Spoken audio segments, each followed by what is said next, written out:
And police in Luton have embarked on a 5-year strategy to tackle prostitution in Hightown. Patrols will target curb crawling in the area for the rest of the month. They'll also have the power to enforce a dispersal order, as Chief Superintendent Mark Turner explains. Essentially, that dispersal order is aimed around antisocial behaviour. So if groups of 2 or more people are committing antisocial behaviour, gives the police power to move those people on. If the people don't move on, it gives the police further powers to take enforcement action around that. The Ministry of Defence is planning to train 2,000 soldiers from the Libyan army at Bassingbourn Barracks near Royston. It says all the trainees will be vetted in advance of their journey to the UK. Lee Agnew has the details. The former RAF airfield was used by the Army Training Regiment since 1993 until its closure earlier this year. The Foreign Secretary, William Hague, says training the Libyan army to professional standards at Bassingbourn will help them achieve peace and stability across North Africa. They'll arrive at the barracks in small groups and will be vetted in advance for medical, physical and behavioural suitability. The independent body, which has been examining the issue of MPs' pay, is recommending their salaries increase by 11% on the current level. The upgrading, which would mean that MPs get £74,000 a year, would come into effect in 2015.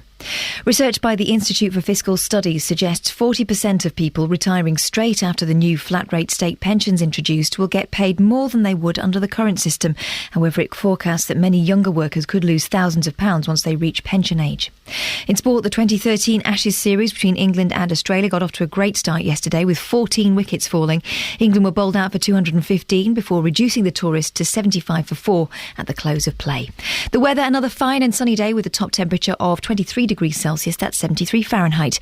Get the latest news and sport online at bbc.co.uk/3 counties. Catherine? Yes? Any chance you could do a bit longer? I'll tell you why. I'm joined by Tony Fisher for a very important story, and he's just telling me... Well, you were just explaining to me how you messed up your radio alarm. That's right. I accidentally changed the time... The alarm, changed the time on the clock. So I'd like to get the end of this story, Catherine. Okay. So can you just do a bit? Hang on. Is that all right? Yeah, hang on. I'm going to fade our microphones down and get the end of this, and you carry on and do your bit, OK? OK. There we go. This is from the other day, but you already know this. Traffic police numbers in the UK have been cut by almost 13% I'm going to stop you, Catherine. over the last 5 years. Catherine. Oh, come on. No, it turns out it's actually quite a boring story, so I'm going to wrap that up, if that's OK. OK. Cheers. Happy to help.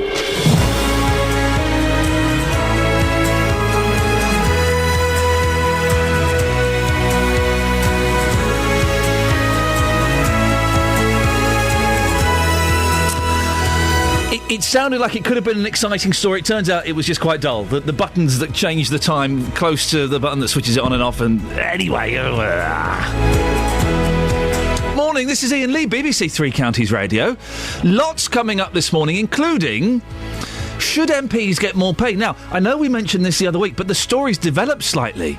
They're going to be offered an 11% pay rise. The Independent Parliamentary Standards Authority is recommending a salary of around £74,000. £7,500 more than they get at the moment. Now, it's been recommended by an independent authority, so no one can disagree, and MPs should get more pay. Is Britain still racist? A cafe owner who says people walk out as soon as they see she's black has received the backing of her West Yorkshire community and the wider world after placing a sign in the window telling customers who are allergic to black people not to enter the premises. Well, is Britain still racist in 2013? And the front page of The Sun is a cut-out page and display with a picture of Paul Gascoigne saying, "Don't give this man a drink." Is that really going to help him? Facebook.com/BBC3CR. You can send me a text, 81333. Start your text 3CR, or you can give me a call, 08459 455 555. Across beds, hearts and bucks. This is BBC Three Counties Radio. A 5-year strategy has begun to tackle the problem of prostitution in the Hightown area of Luton. It's a story we've covered before, but this change is quite new and is developing. Throughout the rest of this month, police say they'll be out in force carrying out patrols to target curb crawlers. Luton Borough Council says they want all on-street sex trade to be removed by 2018. Well, our reporter Tony Fisher joins me in the studio. Tony, remind us what it's like for people living in Hightown. Well, Ian, we've, as you know, we've covered this story quite a lot on this station. About 3 months ago, our intrepid reporter Justin Dealey was in Hightown, and he asked the residents there what it's like for them. It is very bad around here. Where I live, I have needles, condoms, and wrappers all over the place, so my children have to walk through them. The family downstairs where I live, they have to walk through them. You see prostitutes here 24/7. It is not a good area to be in at the moment. It's a way to live, isn't it? It is indeed, yeah. I am looking about moving out of this area. And word yourself as well, madam. Can you just describe your life? What's it like living here in Hightown with the prostitutes? You don't go out after dark, even before it gets dark. They're out here. They're up against the front doors, carrying on their business. As a woman myself, I don't feel safe going out of the house because I'm approached by their customers. It's like living in a ghetto. It's awful. You've got your young child here as well. Yeah, they've witnessed it. We have to pick up the debris off the doorstep most mornings. So before I can take the kids out of the house, I have to pick up used condoms and needles. So, as we've heard before, it doesn't sound particularly pleasant for a lot of the residents, and a dispersal order for Hightown was approved by the council recently. When does that start? Well, that's a good question, Ian. Both the police and the council, bearing in mind this is a joint initiative between the police and the council, they're supposed to be working together on this. However, when I went to a press conference yesterday, couldn't decide between them when this order is actually due to start. The council told me it should have gone live last night, but the police told me it's due to come into effect today, providing there have been no objections to it. It was passed by the council a few days ago, but it has to go through a short period of consultation before it can become active. So if there's no objections, it should become active today.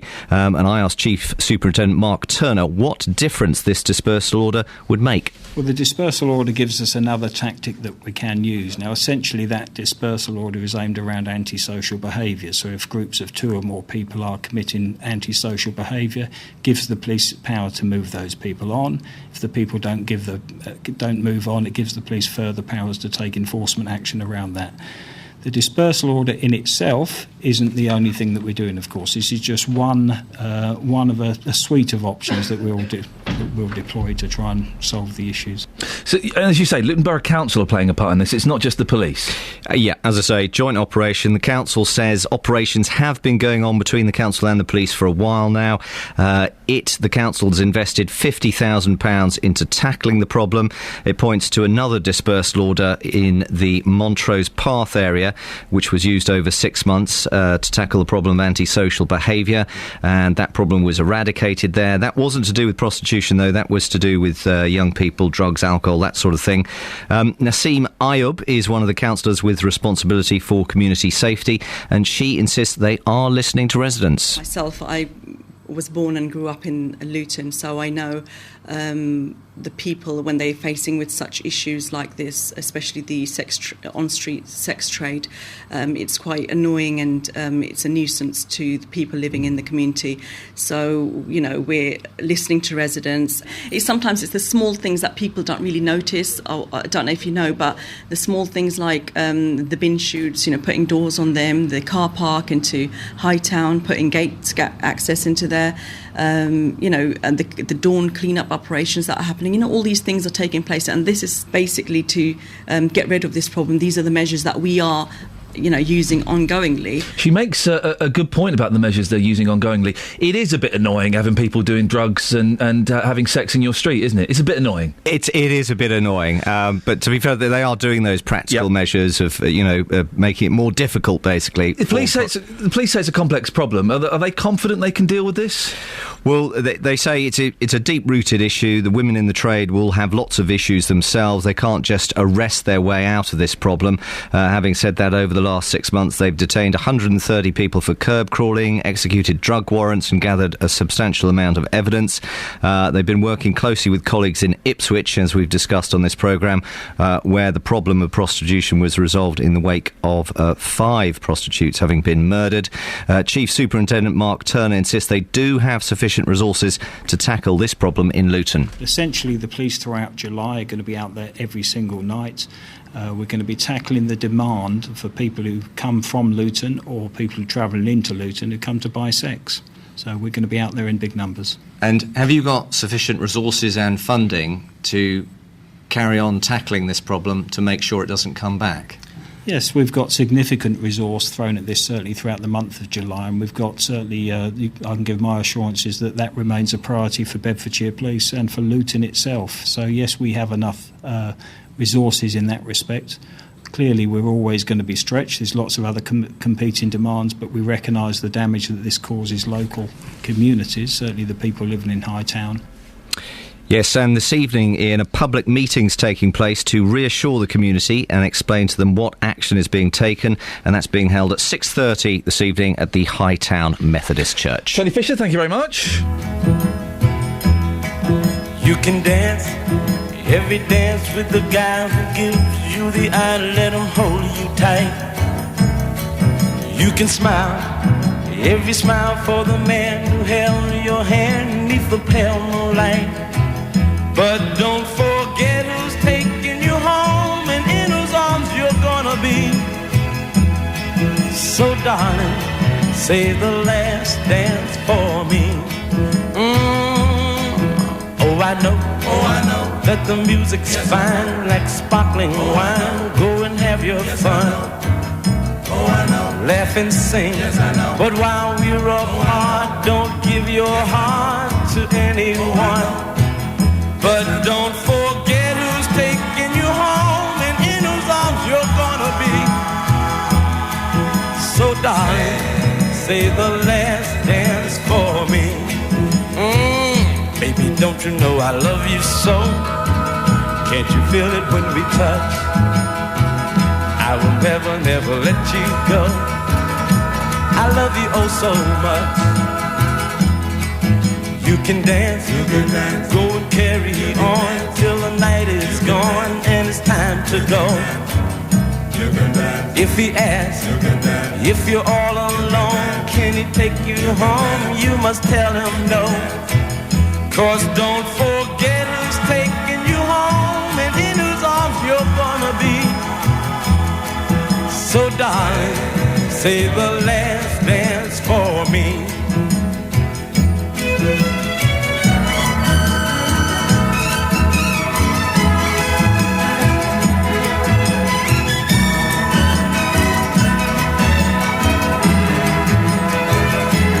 Don't forget who's taking you home and in whose arms you're gonna be. So darling, say the last dance for me.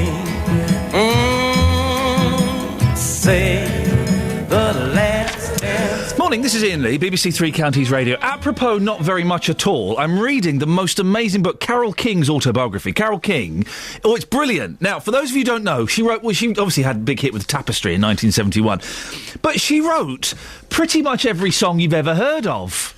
Pretty much every song you've ever heard of. And what's amazing, it was a different world back then, 1958, something like that. She's 15 years old. She's written a few songs, and she includes the lyrics of the songs in this book. They're not very good. And she thinks, I want to be a famous songwriter. So at 15, she just turns up at a record producer's office and says, I've written some songs. So she sits down and plays one. He says, go on, play us another one. Play us another one. Play us another one. Do you want a recording contract? Yeah, OK. It's just like that. It's amazing. At 15. I've got a bit of a crush on Carole King, even though she's probably about 71 now. I still think, wouldn't it be nice to be married to Carole King? 08459 455 555 615. Let's get the travel with James Worley. Travel news for beds, cards and bugs. BBC Three Counties Radio. Thanks, Ian. The motorways aren't bad at all. Keep an eye on the M1 on camera. Moving well at the moment, both London bound and northbound if you're heading up in towards Northamptonshire. M25 looking fine at the moment through the roadworks between junctions 23, St Albans and South Mimms, and junction 25, the Enfield turn off. Already, though, a little busy on the A405 approaching the M25, the North Orbital, the Bricklewood roundabout, rather. And as for trains, well, a good service. No reported problems currently this morning. I'm James Worley, BBC Three Counties Radio. James, thank you very much. Right, 6:16. It's, where are we now? Thursday? I believe so, the 11th of July. I'm Iain Lee. These are your headlines on BBC Three Counties Radio. There are calls for an urgent inquiry into Bedford Hospital following the withdrawal of trainees from its paediatric and maternity units. The council and police in Luton have embarked on a 5-year strategy to tackle prostitution in Hightown. In sport, England will go into today's second day of play against Australia in the first Ashes Test with renewed hope of sealing victory after their bowlers reduced the tourists to 75 for 4 in the final session of the day's play. It's a long sentence. I've got no idea what it means. Coming up, we'll be talking more about the calls for an urgent inquiry into Bedford Hospital. You can give me a call, 08459 455 555. BBC Three Counties Radio.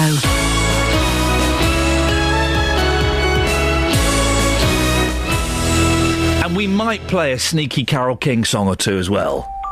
If you've missed any of the programmes from the last week, you've missed things like this. As far as that woman's concerned, I agree with the previous caller. She's the biggest racist I've ever met in my whole darn life. But there is a way you can hear it all again. You speak like a pig. Oh, grunt to them and grunt to you too. You speak like a silly old cow. Go to bbc.co.uk/Three Counties and click on Listen Again. All of our programmes are available for 7 days, allowing you to listen to what you missed. bbc.co.uk/Three Counties. 08459 455 555 is the telephone number if you want to give us a call. You can go to facebook.com/BBC3CR. A little bit of Carole King, shall we? Why not? Trevor in Hatfield, stay there. I'll come to you after this. Stayed in bed all morning just to pass the time. There's something wrong here, there can be no denying. One of us is changing, or maybe we've just stopped trying.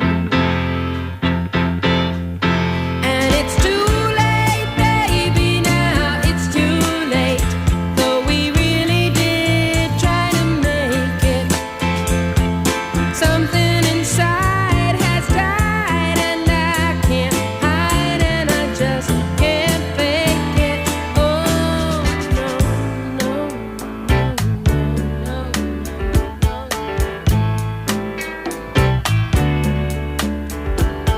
It used to be so easy living here with you.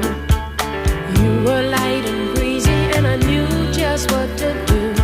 Now you look so unhappy and I feel like a fool. And it's too late, baby, now it's too late. Though we really did try to make it. Something inside has died and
want you to feel it too. Still, I'm glad for what we had and how I once loved you. But it's too late, baby, now it's too late. Though we really did try to make it. Something inside has died and I can't hide and I just can't fake it. Oh, no, no, no,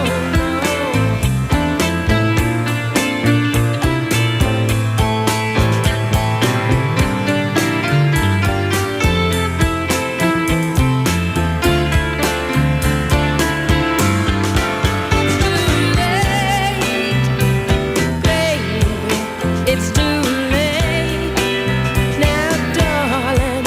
It's too late. It's going to be International Carol King Day at my house, and you're all invited. Now, there are calls for an urgent inquiry into Bedford Hospital following the withdrawal of trainees from the paediatric and maternity units there. Local MPs Richard Fuller and Alistair Burt say they're concerned this could have an effect. They're also worried about what this means for the future of these facilities. Well, Richard Fuller joins me now. Richard, why have these trainees been withdrawn? Well, good morning, Ian. The reason I think the trainees have been withdrawn is that over a long period of time, there were some concerns about the supervision that was being provided by the consultants in that particular department of Bedford Hospital. And the hospital was looking for a solution, but ultimately the people in charge of placing those trainees at Bedford Hospital and other hospitals across the east of England felt that it was appropriate to withdraw those trainees. So trainees felt that they were being put in a position where they weren't being supervised by people who would give them more guidance. That's right. And I guess, although it's had some very significant consequences for the paediatric department at Bedford Hospital, in this new era of openness, I think we ought to applaud the trainees for being clear about what they thought was right for patient safety. There's never been an issue in terms of the safety for patients at Bedford Hospital. The paediatric department's been very good. But where trainees felt that they weren't being adequately supervised, I think they were right to raise concerns. The deanery were right to work with the hospital to try and sort that out. And what's concerning to me and to my colleague Alistair Burt is, why wasn't it possible to find a solution to correct those shortfalls in clinical supervision so that paediatric services could continue at the hospital? So if the trainees flagged up that they felt there was a problem, that would imply that there were questions about patient safety. Well, I think it probably raised up concerns about the fact that, trainees, they're qualified doctors, they know what they're doing, but there's sometimes times where they want to have a second check, and that's where they would look to have one of their supervisors come and get in touch with them. I don't think the deanery would have placed trainees in a situation where there was concerns about safety. This is an issue that the deanery, I believe, has had some long-running concerns about particular consultants at the hospital, about the supervision they were providing. And they said, unless you solve those problems correctly, Bedford Hospital, we're going to withdraw our trainees. The hospital hadn't solved those adequately. The trainees have been withdrawn. I'm ever so slightly confused, Richard. If the trainees felt they weren't being supervised well enough and they felt they needed that supervision, then the implication is that patient safety was at risk. Well, otherwise, why would they need the supervision? Well, I think that the issue is that obviously I don't mean to draw distinctions, and it's probably better that you speak to somebody directly at the hospital about the details of it. But I think the issue here is that trainees require and expect a certain standard of support from their supervisors, clinical supervisors. Yes. They achieve that at certain hospitals, and they don't achieve it at others. So that's a major problem there, isn't it? I think it's clearly had significant implications for the hospital, because now we're in a situation, the trainees are a substantial part of the staffing at our paediatrics unit at our local hospital. With the withdrawal of those trainees, the hospital therefore has to find other solutions working with other hospitals in the area to provide those paediatric services until the hospital resolves these concerns that they have with the training, the supervision of training. My little boy's just been in hospital, and I would be devastated to find out he'd been treated or seen by a trainee. Well, I think the being seen by trainees is a routine in hospitals in all departments. But there are other people there that have got the experience. The fact that it's obviously a major enough problem for you to start asking questions about it. So it suggests to me, and I would imagine to the listeners, that there is a question mark over safety. That otherwise nothing would be being done. Well, I think it's fair for people to raise those concerns. And obviously we have, there are reviews of the hospital departments that the CQC and others do, and I believe CQC were in December and felt that they were satisfied. But what is more important is that now when a trainee raises some concerns, that the hospital takes action. They're taking action now to try and solve that. And I think that helps us find a solution. But I think it is right for us to ask questions about why were trainees left in this situation?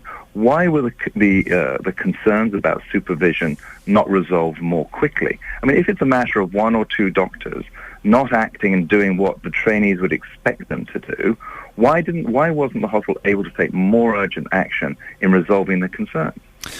Some people will be wondering if this is part of a plan to eventually close these units. Yes, I think, it is unfortunate that this has occurred. As some of your listeners may know, there was a review going on about a year ago called Healthier Together, and that was a look at trying to move services round. And so now this occurs, and people might say, well, is there some sort of relationship between? It doesn't seem that there is a relationship between the two.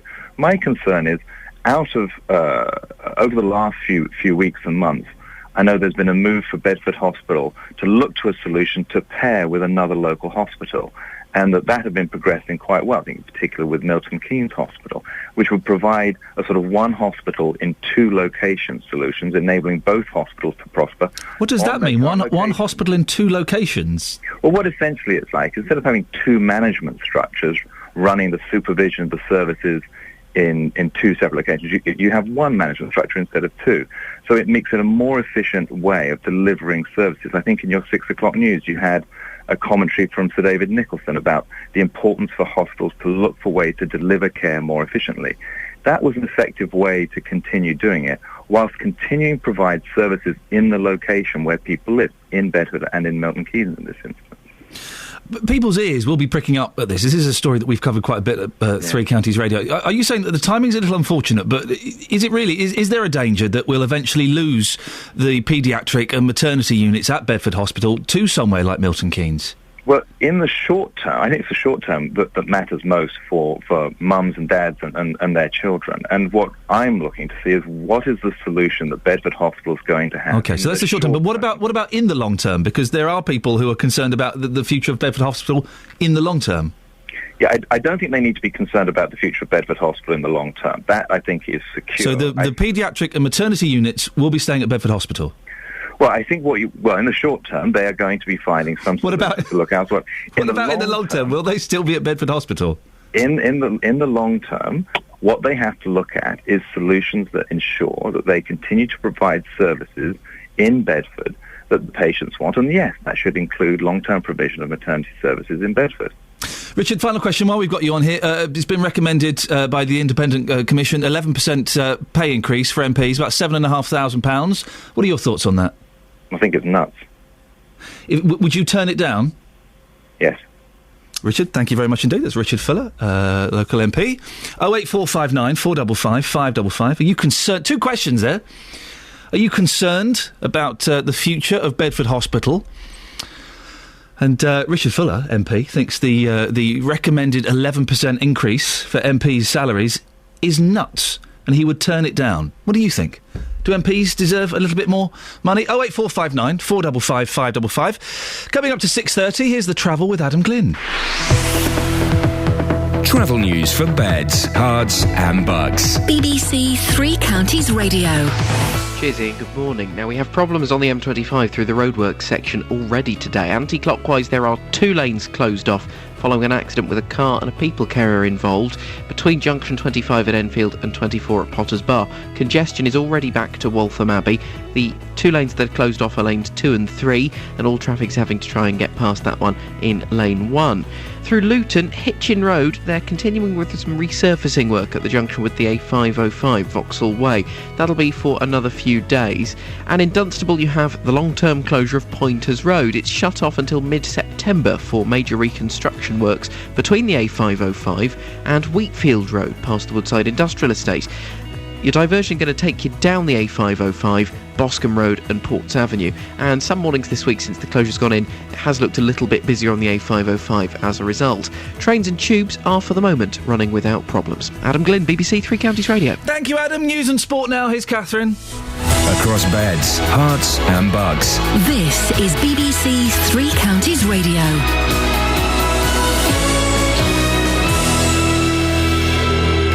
Headlines. The council and police in Luton have embarked on a 5-year strategy to tackle prostitution in Hightown. There are calls for an inquiry at Bedford Hospital following the withdrawal of trainees from its paediatric and maternity unit.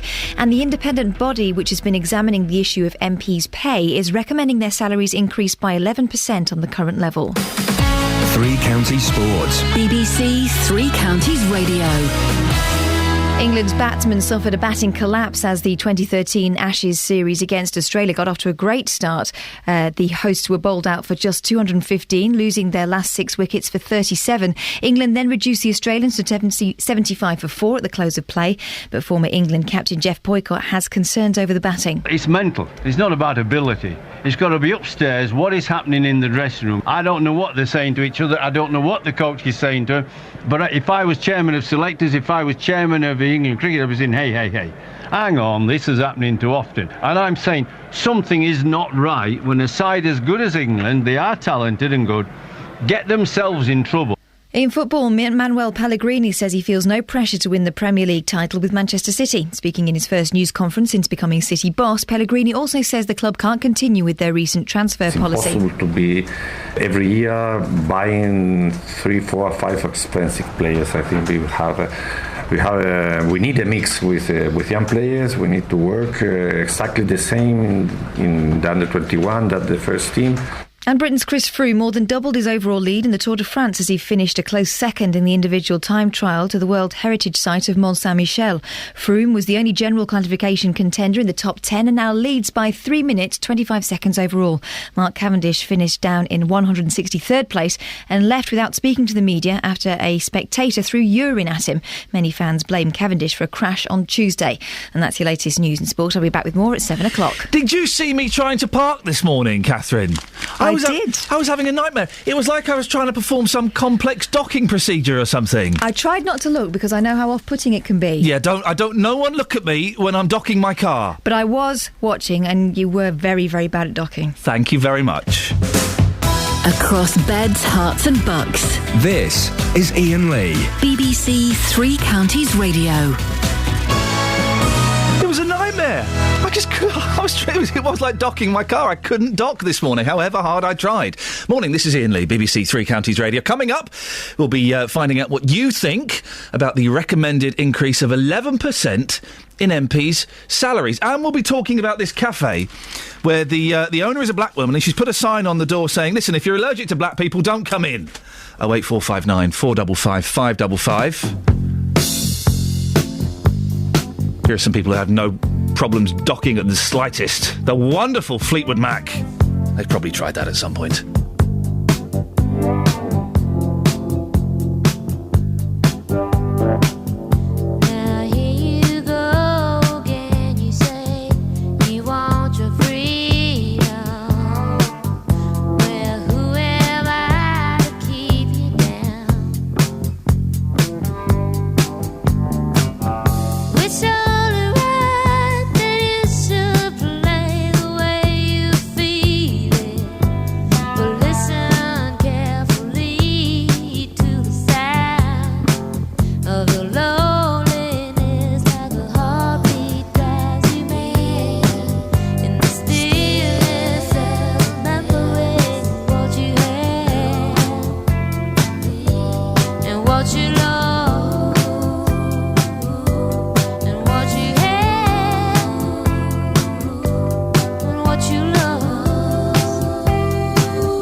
BBC Three Counties Radio. We mentioned this last week when it was kind of first being mooted.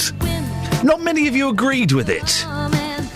You've had a week to think about it. I'm hoping you may have matured slightly and your opinions may have developed. MPs, should they get more pay?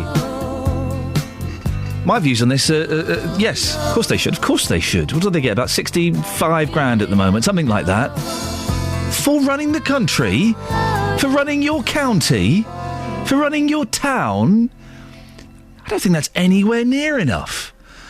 Well, there's a pay rise is being suggested by an independent review of 11%. It means a backbench MP would see their annual salary go up from more than £66,000 to around £74,000 in 2015. Well, what do you think? Do you think they should get more money? 08459 455 555 is the telephone number. You can go to the Facebook page as well. Facebook.com/BBC3CR. The Conservative MP, Jessie Norman, says the public will never accept it. It's a disastrous idea. The idea that people who have seen no increase in their income in the last 3 or 4 years are going to stand by while the political class, indirectly or directly, helps itself is an absolute scandal of a thought. Well, IPSA, the Independent Parliamentary Standards Authority, will also announce MPs will get a less generous pension scheme and fewer expense payments. The evening meal allowance for MPs will be cut and there'll be restrictions to claims for taxi fares. There'll also be lower resettlement grants for MPs who lose their seats. The Liberal Democrat MP Duncan Hames doesn't think all of the current expenses payments are justifiable. I already don't take parts of the package available to MPs because some of the expense arrangements on offer I don't feel comfortable taking. I think each MP makes their own decisions at the time, but I think we have proven over the years that the worst group of people to decide this is MPs themselves, so we really should leave it to an independent decision. Earlier on in this show I was joined by MP for Bedford Richard Fuller. This was his verdict that he gave me on the potential pay rise. I think it's nuts. Would you turn it down? Yes. We should have just had that clip. I think it's nuts. In fact, I'd like that on a hotkey, please. Our reporter, Justin Dealey, has been out and about this morning. Morning, Justin. Hello, Ian. Richard Fuller's comments, fantastic nuts, but he's actually saying, of course, that he would turn that down. How many other MPs do you think would turn down that salary increase of 11%? That's a lot of money. We asked another MP last week who said that she would turn it down. It'd be interesting to find an MP who'd say, well, no, actually, I will take it, thank you very much. I think I deserve it. And I think they deserve more money. Well, I think a decent MP, somebody who's up from, 5 o'clock in the morning, working till 11 o'clock at night, if they are a really good MP, I would probably agree with you. Yes, £74,000, they are worth that amount of money. If they worked in the commercial sector, and they worked those long hours, and they had that responsibility, they would be on double that, wouldn't they, of course? They would be. Now, you've been out and about asking people what they think on this, Justin. What have people been saying? Yeah, I mean, Luce, I've been getting some early reaction. People are not happy, Ian. This is what people have had to say. Well, we're talking about this increase. It's an 11% increase, going up to £74,000. As a taxpayer yourself, what's your thoughts on that? Well, it's disgusting, really. I mean, why can't they just have the same as everybody else, the rate of inflation? I mean, we don't get a chance to get as much as that. I mean, do you think MPs are worth £74,000 anyway? No, not really, no. They are worth a fair bit, I must admit, but it's not so much the basic salary they get, it's all the perks they get. I mean, travelling expenses, second home. So you think by the expenses, by the increase, by the salary being quite high in your opinion, that puts them out of touch with you, the everyday man on the street? Of course it does, yes. Yeah, it certainly does. I mean, if I was to go and ask for expenses, sort of like getting a bus to work, they'd laugh at me. Peter, what's your thoughts on this salary increase, taking MPs' wages up to £74,000 a year? Well, it's just absolutely scandalous for what they do for it. And what we get out of it, we get nothing out of it. Look at the state of Luton now. So you don't think you get good value at all out of your local MP? No. The only time you ever see them is when they're looking for your vote. So what do you think would be a reasonable salary for MPs to get paid in this country? Probably about 30. 30,000? Yeah, plenty. When every MP we speak to says they work incredibly hard, but you still think £30,000? I've never seen sweat running off of any of them. Well, very simply, but the question to you, £74,000, is that way too much for an MP to be getting paid? Yeah, definitely. Can you tell us why? Because they're not doing enough for the country. So what do you think would be a reasonable salary for an MP? I think they should work by the hour. Work by the hour? Yeah. Okay. See how much extra input they do put in. I mean, on average, though, what do you think every year would be a reasonable figure for them to be earning? I'd say around 40 to 45. Certainly not 74. No. The thing is, Justin, the gentleman there saying, well, we don't get anything for our money anyway. What do? They run the country. You go and... Listen, we have it easy. We do a ridiculous job where you get to drive around in a van. Yeah. I get to sit in a studio and press buttons and talk. Easy. In cream linen trousers. Exactly. I was wearing cream linen the other day. Nice. It's an easy job. Listen, you try running the country. I couldn't do it.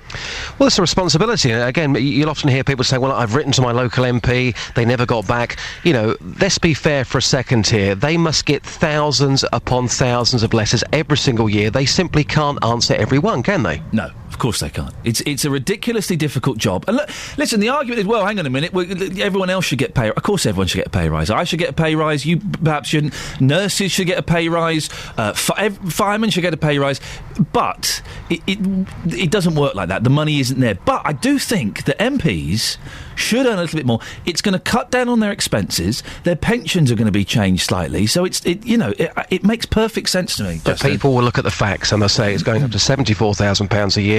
And, at this moment in time, whenever I go out into the streets and talk to people about their local MPs, at the back of their mind, they're all thinking about the expenses scandal, which wasn't that long ago, which for a lot of people with this increase, the 11% increase, just sits very uncomfortably with them. What do you think, dear listener? 08459 455 505. Justin, two things. If you do find a MOP, a member of the public, who thinks MPs deserve a pay rise, let me know. Also, have you seen the front page of The Sun this morning? Yes, horrendous. Absolutely horrendous. It's a picture of Paul Gascoigne.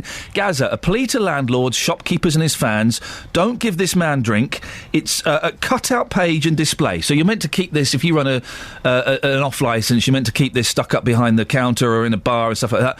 I think this is awful. I think this is exploiting a man who is very, very ill, who could die very soon. Yeah. Let's be honest, if he keeps on going the way he's going, he ain't going to be around for much longer. And the reason The Sun are doing this, it's not because they are genuinely concerned about Paul Gascoigne. They're doing it to sell newspapers. It's just so tacky. And as somebody who grew up watching Paul Gascoigne, absolute genius, and to see this morning, cut it out. It's just so terrible. What this man needs right now is help. Nobody wants to see Paul Gascoigne die, because in this country, he is still an absolute icon. And when you see a front page like this, when I woke up this morning, when I saw it, as somebody who doesn't want to see him pass on anytime soon, I just thought that is a complete and utter load of rubbish. Can you get a copy of this front page, son, and take it around? It here with me right now. Fantastic. Take it around, see what people think, Justin, please. Thanks, see you later on. 08459 455 555. If you've seen that front page, I think it's terrible.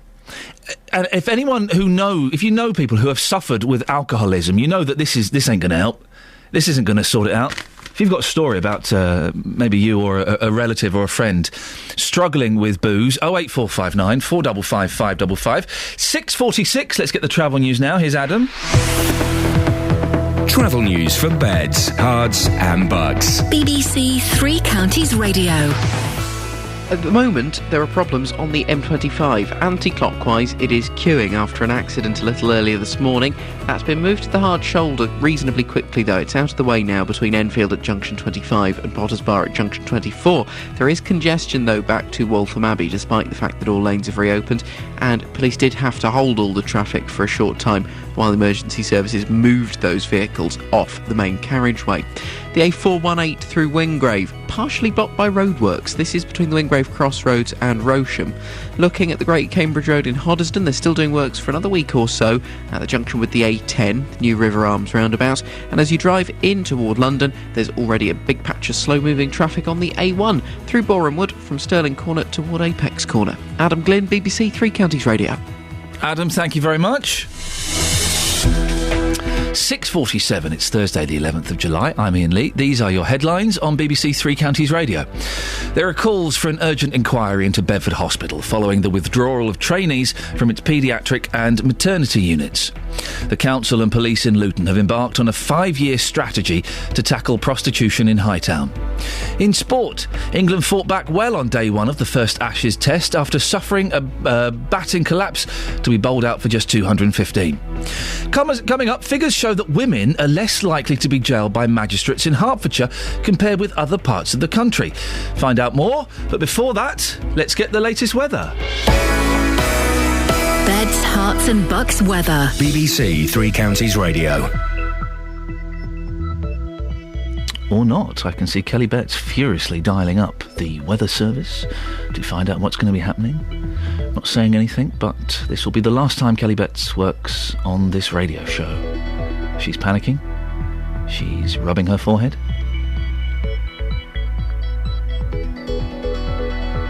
Is it coming? 3, 2... Hello. That was exciting. You had 1 second, Elizabeth, before you were dismissed. Oh, really? Yeah. Oh. Not your fault. Come on. Where were you yesterday? You walked past me on Tuesday. No. Yes, Elizabeth Rizzini, you walked past me on Tuesday and you blanked me. No, I'd never blank you. You did. I was Right. blanked. Oh, I'm sorry. How I rude. was very tired then. Yeah, you were bouncing around like a skittish kitten. But I do in the morning, but then by the time I get to the afternoon, I have that terrible slump, and then it's time for me to go home. I'm so sorry. So you had a very nice slump. Anyway, Elizabeth, let's see what you've got. Well, today, it's a cooler start to the day. It's also a cloudier start, but that cloud is going to thin and break. It's going to clear across parts of Buckinghamshire first, so turning sunny here, I think, by the time we get into the late morning, first part of the afternoon at least. And that cloud thinning and breaking just about everywhere else as well, to leave us with a sunny afternoon. A very pleasant day again, just temperatures a touch cooler than they have been recently. We're probably looking at between 21 and perhaps as high as 23, even 24 degrees Celsius, a light to moderate northeasterly breeze. Overnight tonight, more clouds spreading in from the east. Again, temperatures on a par with how they were last night, down to between 10 and perhaps 12 or 13 degrees. And then for tomorrow, again, a cloudy start to the day, feeling warmer tomorrow. The sunshine's going to be a bit slower to emerge, but by the time it does, it's going to be feeling very, very hot, I think, by the end of the day. And then the weekend, hot and humid, particularly on Saturday. And we do run the risk of catching perhaps 1 or 2 isolated thunderstorms over the course of the weekend, particularly on Sunday morning, that risk. So if you've got something planned for then take your cagoule, because you might catch one. That's the forecast. I hope I catch one. I like a good thunderstorm. So do I. Exciting. Yeah. I'll blank you in a thunderstorm. Thank you very much.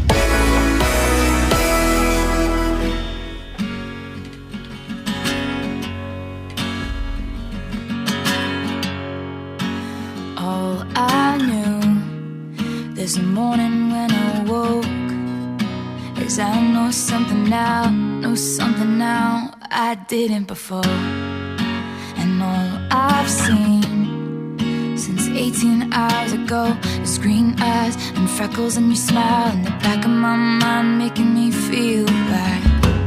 I just wanna know you better know, you better know, you better now.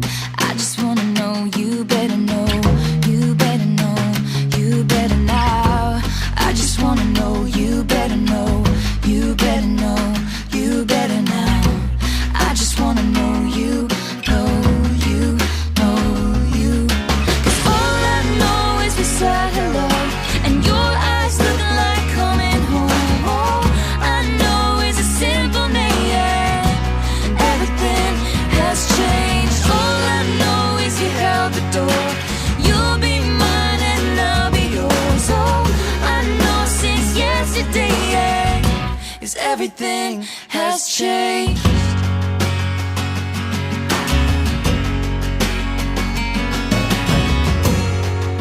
And all my walls stood tall, painted blue, but I'll take them down and open up the door for you. And all I feel in my stomach is butterflies, the beautiful kind, making up for lost time, taking flight, making me feel like I just wanna know you better know, you better know, you better now. I just wanna know you better know, you better know, you better now. I just wanna know you better know, you better know, you better now. I just wanna know you, know you, know you. 'Cause all I know is we said hello, and your eyes look like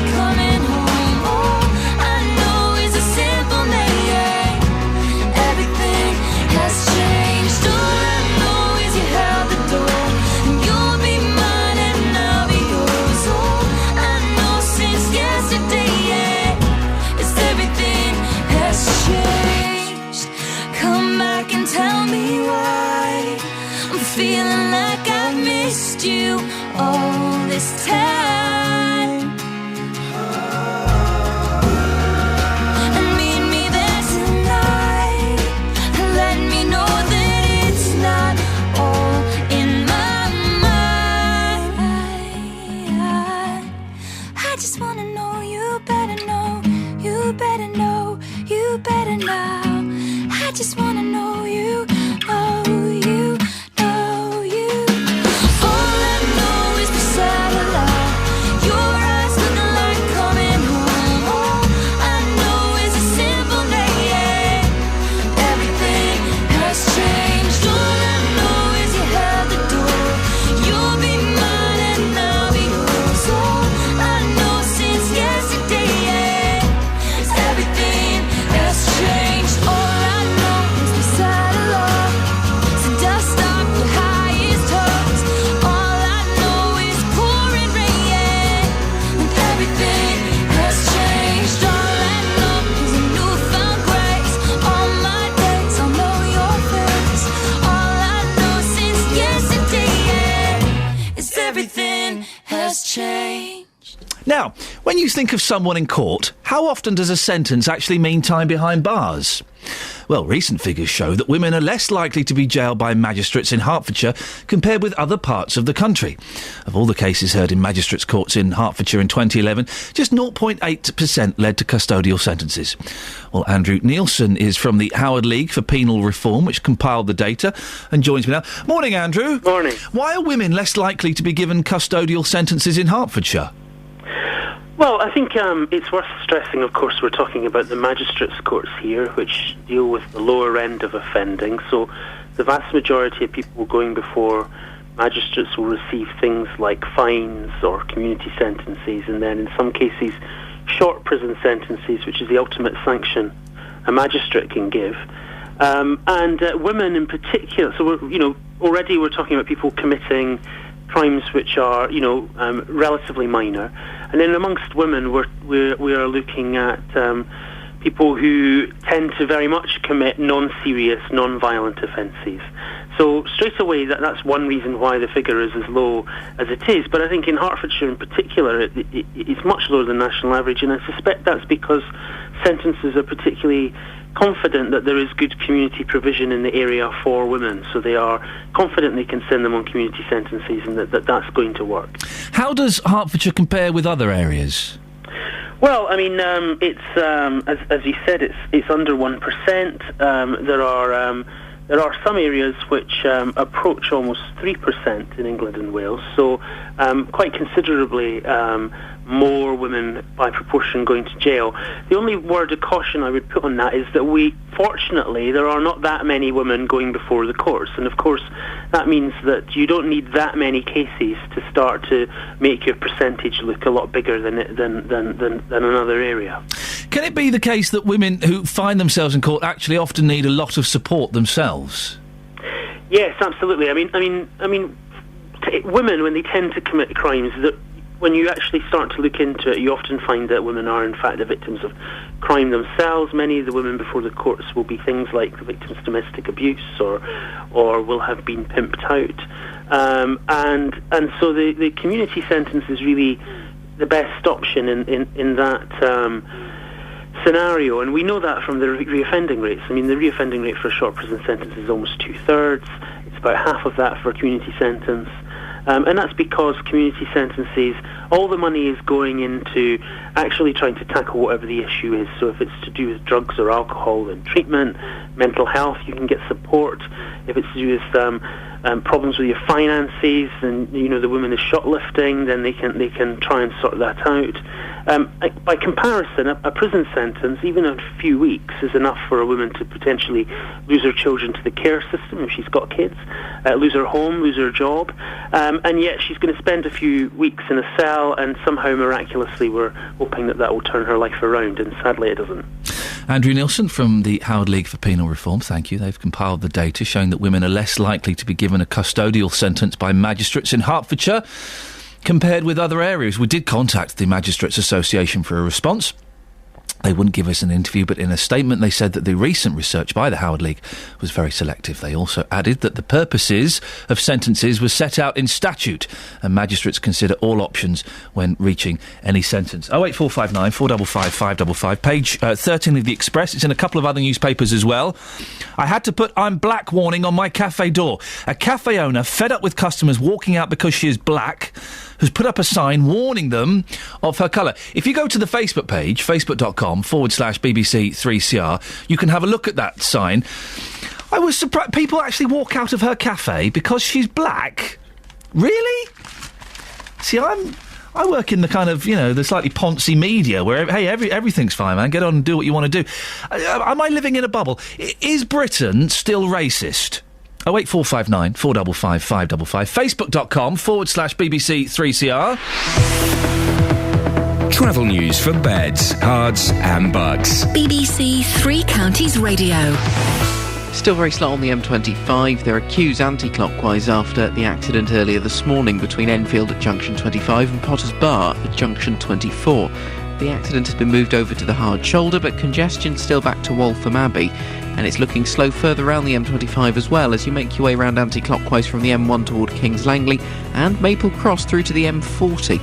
There are short delays on the A1 into London, Boreham Wood, southbound on the A1 from Stirling Corner toward Mill Hill Circus. Traffic's looking pretty slow on the cameras around there. Roadworks don't seem to be causing any delays yet this morning. Of course, we have got that long-term closure now in Dunstable of Pointers Road.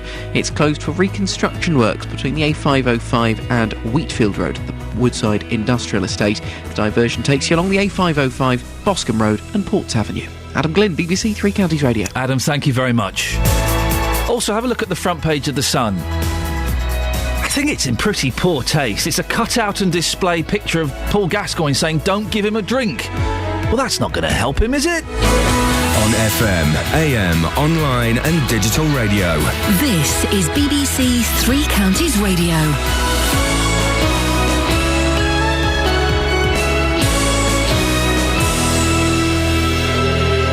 It's 7 o'clock. I'm Catherine Boyle. The headlines: prostitution crackdown begins in Luton, concerns over Bedford Hospital's staffing levels, and MPs vow to fight the 11% pay rise. BBC Three Counties Radio. The council and police in Luton have embarked on a 5-year strategy to tackle prostitution in Hightown. Patrols will target curb crawling in the area for the rest of this month. They'll also have the power to enforce a dispersal order, as Chief Superintendent Mark Turner explains. Essentially, that dispersal order is aimed around antisocial behaviour. So if groups of 2 or more people are committing antisocial behaviour, gives the police power to move those people on. If the people don't move on, it gives the police further powers to take enforcement action around that. Clinical trainees have been withdrawn from Bedford Hospital's paediatric and maternity units after complaints about the levels of supervision available. Trainees were concerned that the consultants were not able to offer an adequate level of support and guidance. The Conservative MP for Bedford and Kempston, Richard Fuller, says that while there's no suggestion patients were ever at risk, there are still serious implications for the hospital. Now we're in a situation, the trainees are a substantial part of the staffing at our paediatrics unit at our local hospital. With the withdrawal of those trainees, the hospital therefore has to find other solutions working with other hospitals in the area to provide those paediatric services until the hospital resolves these concerns that they have with the training, the supervision of trainees. Police are trying to find a 7-month pregnant woman from Boreham Wood who's gone missing. 32-year-old Vanessa Turner was last seen on June the 30th at her home in Hillside Avenue. She's white with curly brown shoulder-length hair and was last seen wearing a dark coat, multicoloured trousers and white trainers. Milton Keynes Council's given the official go-ahead for 28,000 new homes over the next 12 years. The authority predicts a further 42,000 jobs for the area over the same period. It's also suggesting the town will expand into areas to the southeast around the village of Wavendon, as well as towards areas already adopted under previous plans. The independent body, which has been examining the issue of MPs' pay, is recommending their salaries increase by 11% on the current level. The rise, which would mean MPs get £74,000 a year, would come into effect in 2015. Pensions and allowances would be cut. MPs are not supposed to interfere with the decisions of the Independent Parliamentary Standards Authority, which has set the figure, but the Labour MP John Mann said a way had to be found to prevent the pay rise. To me, it's inconceivable that this level of increase, totally out of kilter with the rest of the public sector and the private sector, MPs cannot be seen to be coining it in with this kind of increase. So however it's dealt with, it needs to be dealt with, but we can't have this. In sport, the 2013 Ashes series between Australia and England got off to a great start yesterday with 14 wickets falling at Trent Bridge on day one. England were bowled out for just 215 before reducing the Australians to 75 for 4 in the last session of the day. The weather, another fine and sunny day ahead of us with a top temperature of 23 degrees Celsius, that's 73 Fahrenheit. Get the latest news and sport online at bbc.co.uk/3counties.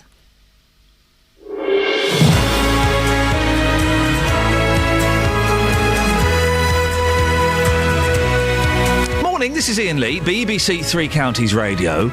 Lots to talk about this morning. Lots to get your opinion on. It's a bit of a packed show. So get your fingers on the dial. Do they have dials phones anymore? No, of course they don't. My little boy was amazed when I was trying to explain to him the concept of a house phone the other day.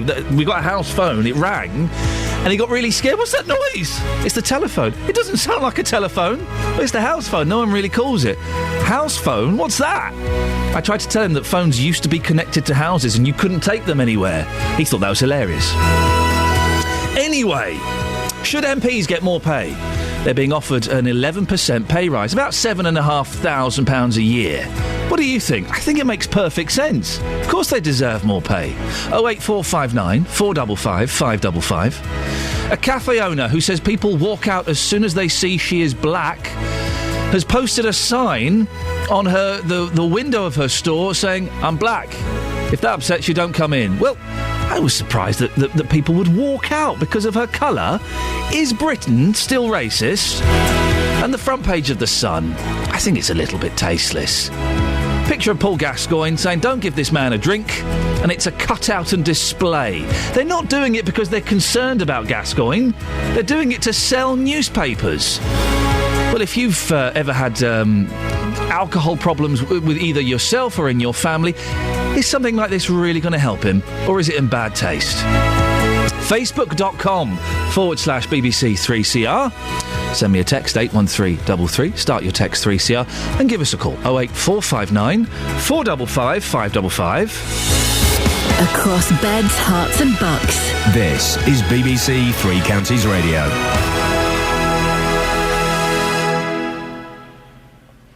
A 5-year strategy has begun to tackle the problem of prostitution in the Hightown area of Luton. Throughout the rest of this month, police say they'll be out in force carrying out patrols to target curb crawlers. Well, reporter Tony Fisher joins me in the studio.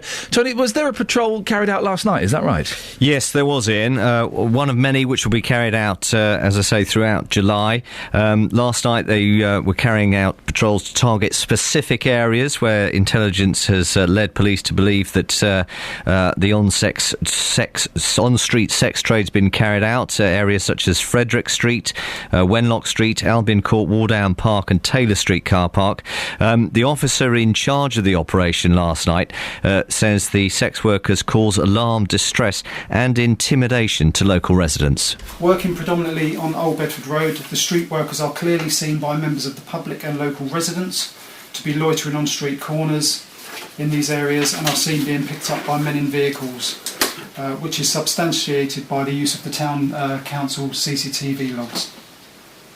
The men who pick up these sex workers are curb crawling, which is a criminal offence.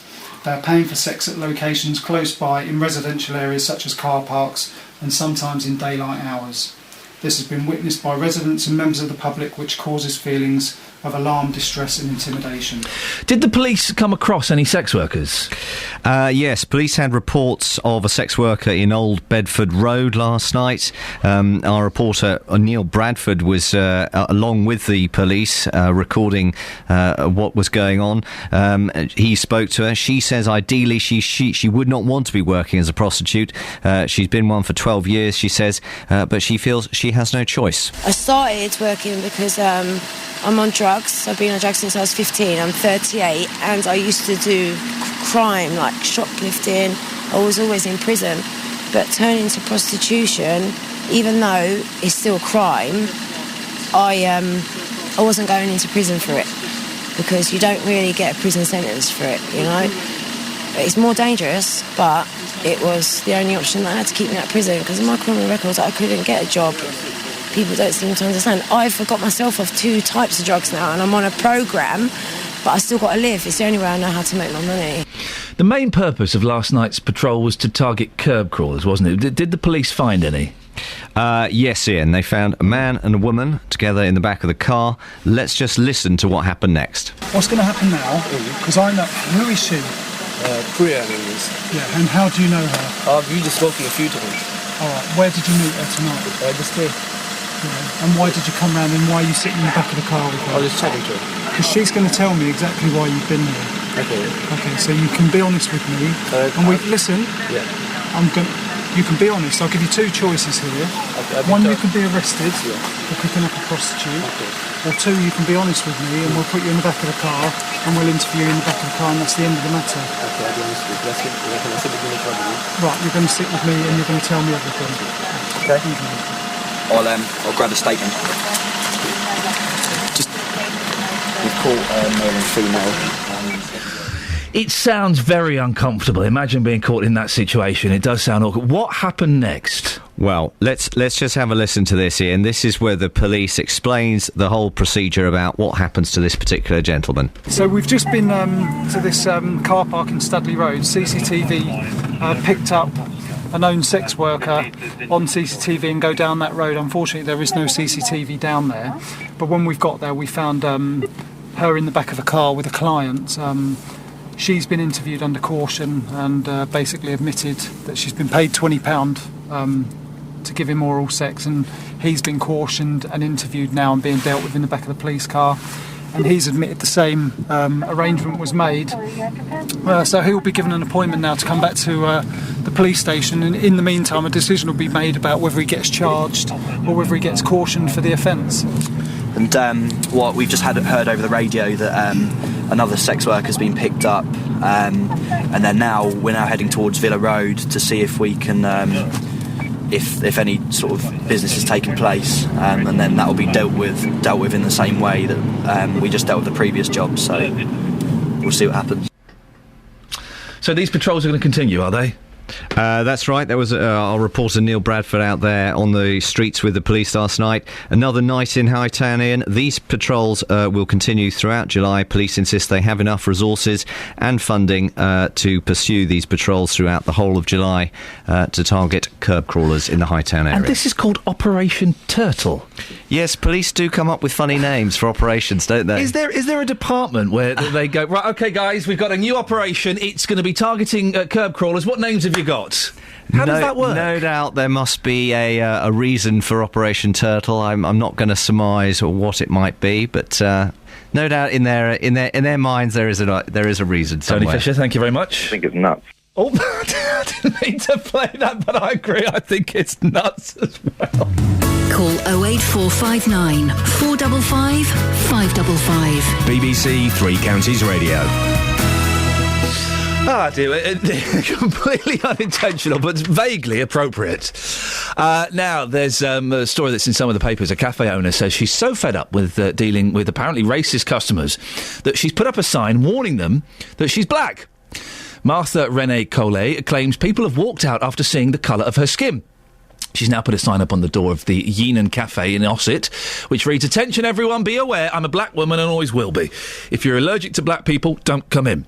Facebook.com/BBC 3CR. You can see it now. Well, have you experienced or seen racism like this in Britain?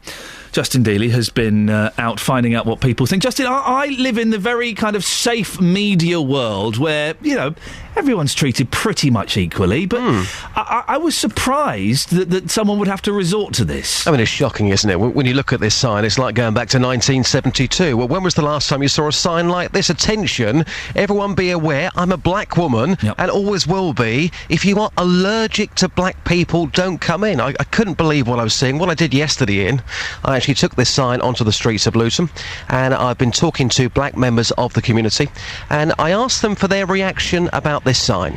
I'm not sure if it's the best way of going around it, but we don't know what she's been through to make her put that there. But I wouldn't say it's exactly the best way to go around it. For me, it's a little bit distasteful. But I don't know what trial and tribulations she's been through. So it could be anything that's sparked her off to want to put her story across that way, or make a comment in that lighter manner. To me, I'm a black woman, and really and truly, looking at that, I'll think, well, you're asking for problems. You're bringing an issue that is not going to be sorted out by, that is just really shocking. As a black woman myself, that's shocking. Are you still experiencing some form of racism, even now? Yeah, I do, yeah. I've had name calling. Just yesterday, I had somebody shout out, "Hey, blackie." Yeah. How does that make you feel as a human being when somebody shouts that at you, even now? I find that hard to believe, but if it is still happening, how does it make you feel? I just thought, wow, really? It's good that you can laugh about it. Yeah, and I thought, well, come on now, this is just not on. But I thought, I got to work and I sort of said what happened, and I laughed, and we all sort of laughed. But they were shocked as well, and these are white colleagues, and they were all shocked. It wouldn't make me feel bad, it's just her opinion, isn't it? I mean, do you still experience racism now, even in the year 2013? Of course, I've been stopped so many times and I've been told it's not racism, but then I've been stopped from driving, because it is about police. I've been stopped from driving in my right speed, right distance, but they felt like they had to stop me for whatever reason. And you think that's because you're black? No, I wouldn't say I think. I actually know it is, because it's a stereotype. And I'm embarrassed that my son now, he's got to go through that as well. Trevor in Hatfield's on the line. Morning, Trevor. Morning, Ian. Trevor, what do you make of this this sign and this apparent racism still in Britain? Well, I actually read the headline yesterday on a news app, but it was worded different. If you're allergic to black people, don't come in. And when I first read it, I thought, what are they serving? And then when I read the rest of the story, I was like, is this still going on? Especially with a retail outlet. Here's the whole thing. Attention, everyone be aware, I am a black woman and always will be. If you are allergic to black people, don't come in. But if you prefer quality, wholesome meals in a pleasant and clean environment, come in, I don't bite. I do find it incredible that she's had to resort to that, but I'm guessing she feels there is a point. Have you seen, I don't know if you're black or white, Trevor, but have you seen sort of blatant racism in 2013? Not really, not lately. Not lately, I haven't. I mean, it does go on. You do see it in places, but, it's 2013. It's not the 60s, It's not 60s America. That's the sort of signs they were putting up to keep black people out. And it's, you don't expect to see that sort of thing nowadays, do you? Trevor, thank you very much. A couple of comments on Facebook. Gary says, a white person would end up in court if they put a sign up saying, I'm a white woman. Trudy says, owned all those ignorant idiots. Go Martha Renee, who's the lady who's put this sign up. And Lorraine says, wow, I can't believe this poor lady had to do this. I didn't know we still lived in a country that judged you because of your skin colour. Poor cow, he's only trying to run a business. Thank you for that. 08459 455 555 7:15. Let's get the travel news now with Adam. Travel news for beds, cards and bugs. BBC Three Counties Radio. Problems in Watford. Dalton Way has been closed because of an accident at the junction with the Lower High Street, the A411. It means that the 142 and 258 buses are having to go on diversion around that to avoid the closure. The M25 anti-clockwise still queuing after the accident earlier between Enfield and Potters Bar. The congestion now back beyond the M11, so queues tailing right back through Essex. Anti-clockwise as you continue round from the M1 to the A41, there's a short delay, and it's stop-start traffic from Chorleywood down to the M40. If you're heading toward London, the A1 through Boreham Wood looking slow, Stirling Corner toward Mill Hill Circus on the cameras. Speed sensors aren't picking up any other major issues for the moment. The M1 and the A1M are moving pretty well, and there are no train or tube problems. Adam Glynn, BBC Three Counties Radio. Thank you very much, Adam. Right, 7:16. It's Thursday, the 11th of July. I'm Iain Lee. These are your headlines on BBC Three Counties Radio. Today sees the launch of a 5-year plan to tackle prostitution and curb crawling in Luton's Hightown. Clinical trainees have been withdrawn from Bedford Hospital's paediatric and maternity units after complaints about the level of supervision available. In sport, day one of the Ashes series, England were bowled out for just 215 before reducing the Australians to 75 for 4 at close of play. Is there anybody that can explain the scoring system in cricket to me? I have never been able to get my head around it in the slightest. Coming up, we'll be talking more about the calls for an urgent inquiry into Bedford Hospital. If you want to take part in the discussion, 08459 455 555. BBC Three Counties Radio.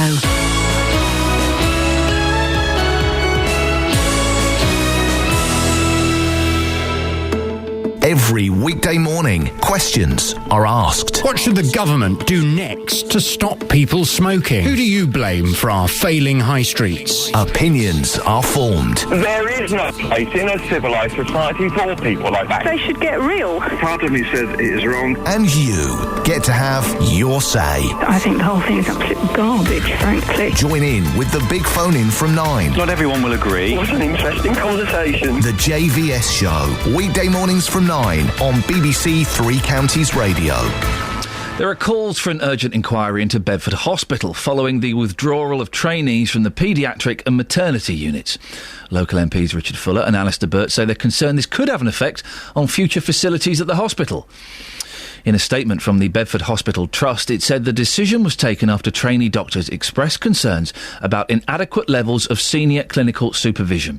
They, along with the General Medical Council, and they recognised it is an unacceptable risk to patient safety. Earlier on, I spoke to Bedford MP Richard Fuller and asked him about patient safety. He didn't seem to think it had been an issue. I think it's fair for people to raise those concerns. And obviously we have, there are reviews of the hospital departments that the CQC and others do, and I believe CQC were in December and felt that they were satisfied. But what is more important is that now when a trainee raises some concerns, that the hospital takes action. They're taking action now to try and solve that. And I think that helps us find a solution. But I think it is right for us to ask questions about why were trainees left in this situation? Why were the concerns about supervision not resolved more quickly? I mean, if it's a matter of one or two doctors not acting and doing what the trainees would expect them to do, why wasn't the hospital able to take more urgent action in resolving the concern? I'm joined now by Dr. Barry Monk, who used to work at Bedford Hospital. He was behind a campaign to save the trust a few years ago when its future was uncertain. Morning, Barry. What do you make of this? Well, I have no inside knowledge. I think that's the first thing to say. I haven't worked at Bedford Hospital for about 18 months.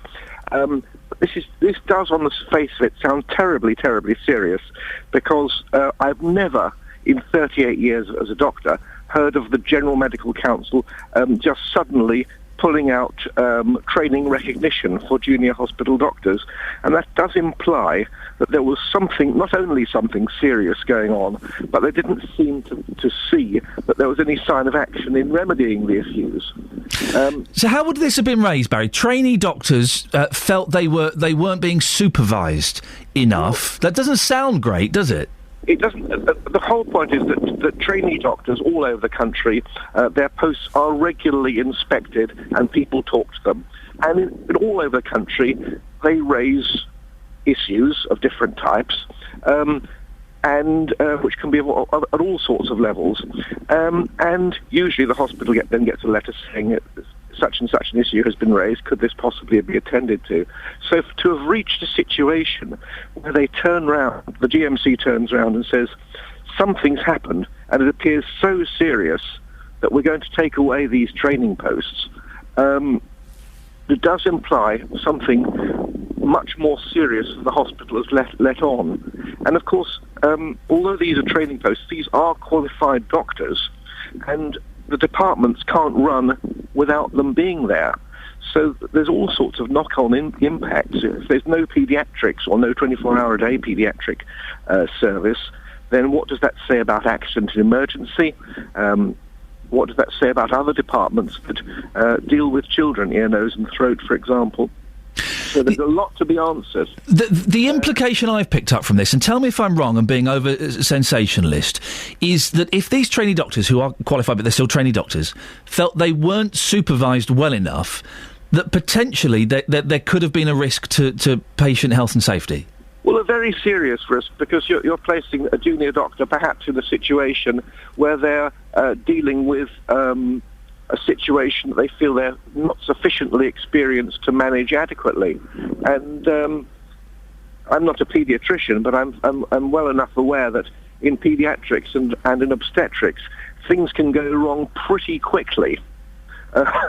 And that may well be part of the issue.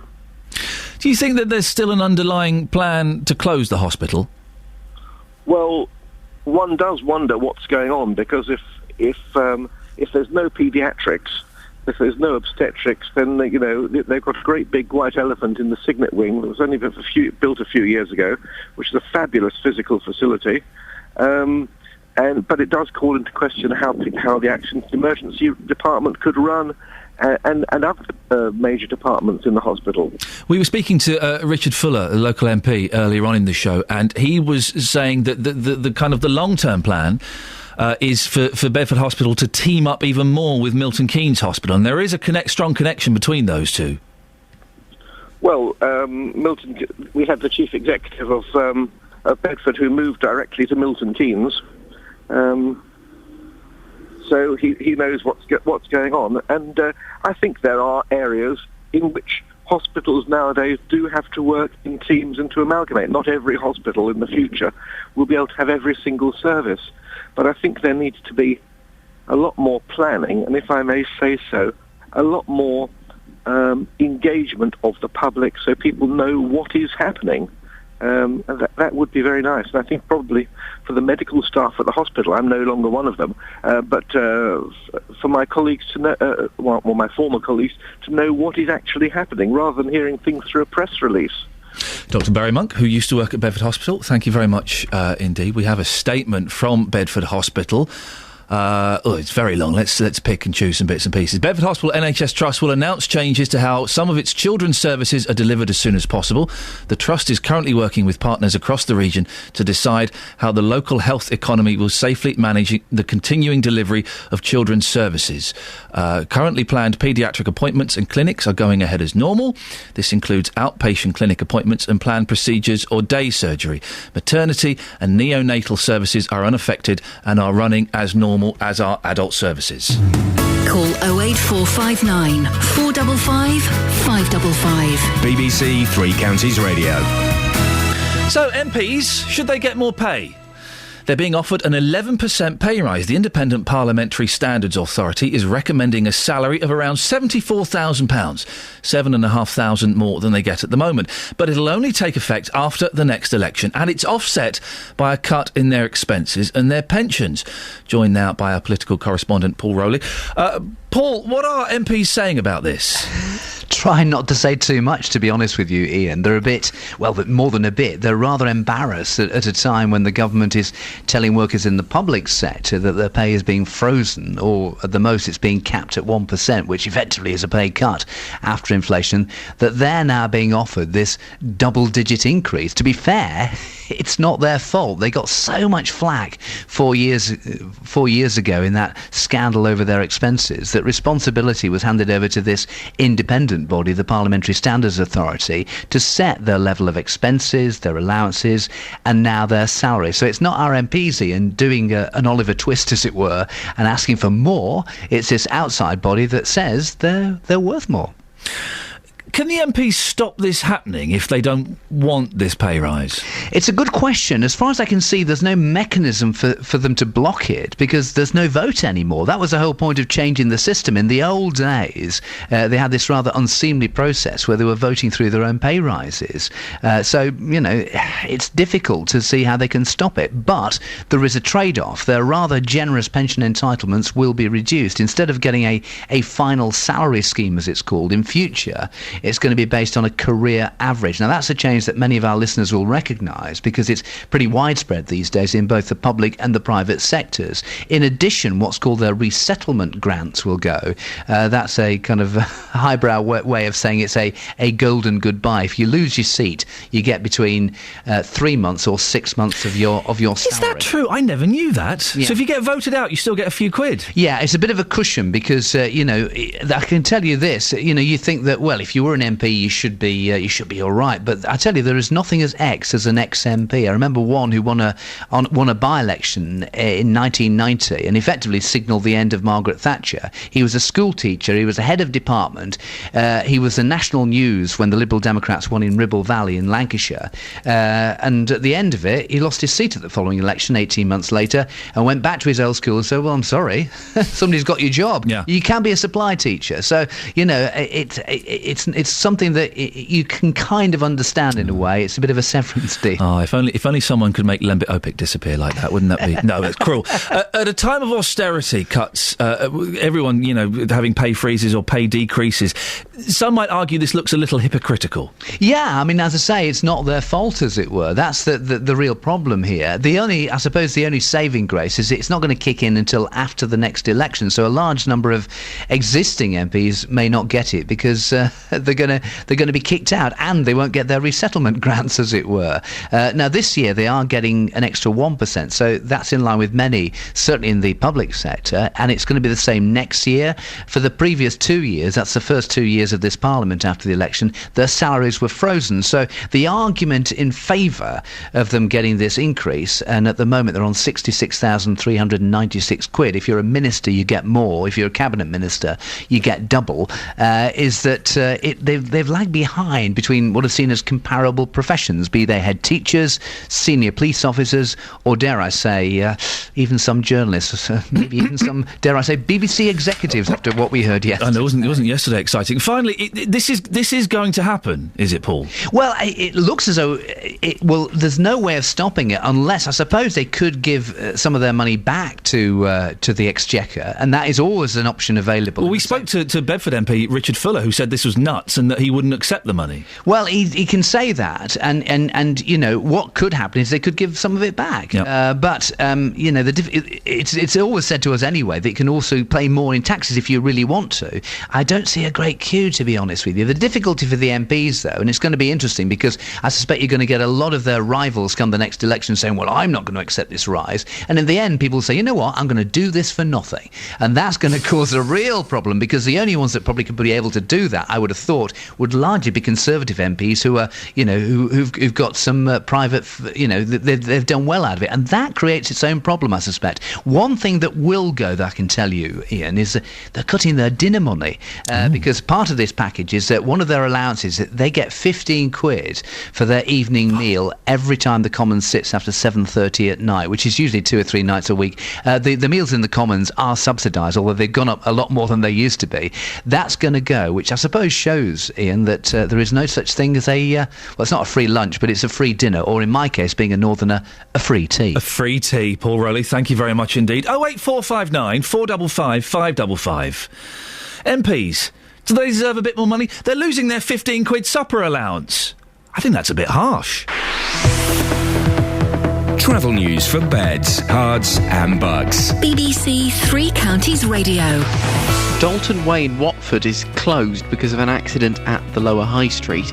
It means that a few buses are having to go on diversion. The 142 and 258 have been affected by that.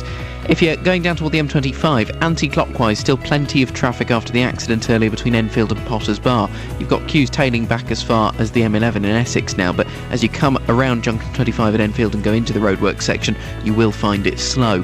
It's then busy from the M1 round to Kings Langley and from Chorleywood to the M40. The A1, the Black Cat roundabout, it's slowing up. Speed sensors are picking up delays coming toward the Barford bypass, mainly on the southbound side. Things for the moment along the A1M are running quite well, but once you get down toward London, in Boreham Wood there are delays on the A1 southbound from Stirling Corner toward Mill Hill Circus. And it's also looking quite busy through Dunstable on the A5 and as you come down past Markyate and toward the M1. Adam Glynn, BBC Three Counties Radio. Thank you very much. 7:31 News and Sport. Catherine Boyle. Across beds, hearts and bugs. This is BBC Three Counties Radio.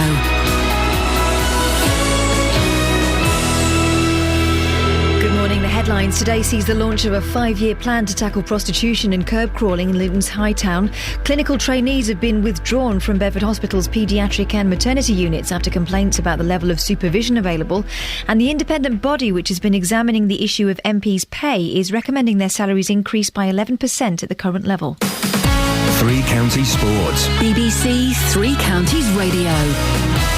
The Ashes got off to a great start with spectators at Trent Bridge seeing 14 wickets fall on day one yesterday. Favourites England were bowled out for just 215 before reducing the Australians to 75 for 4 in the last session of the day. Steve Finn took 2 Australian wickets and says England weren't complacent in their approach. We knew that it was going to be a tough battle.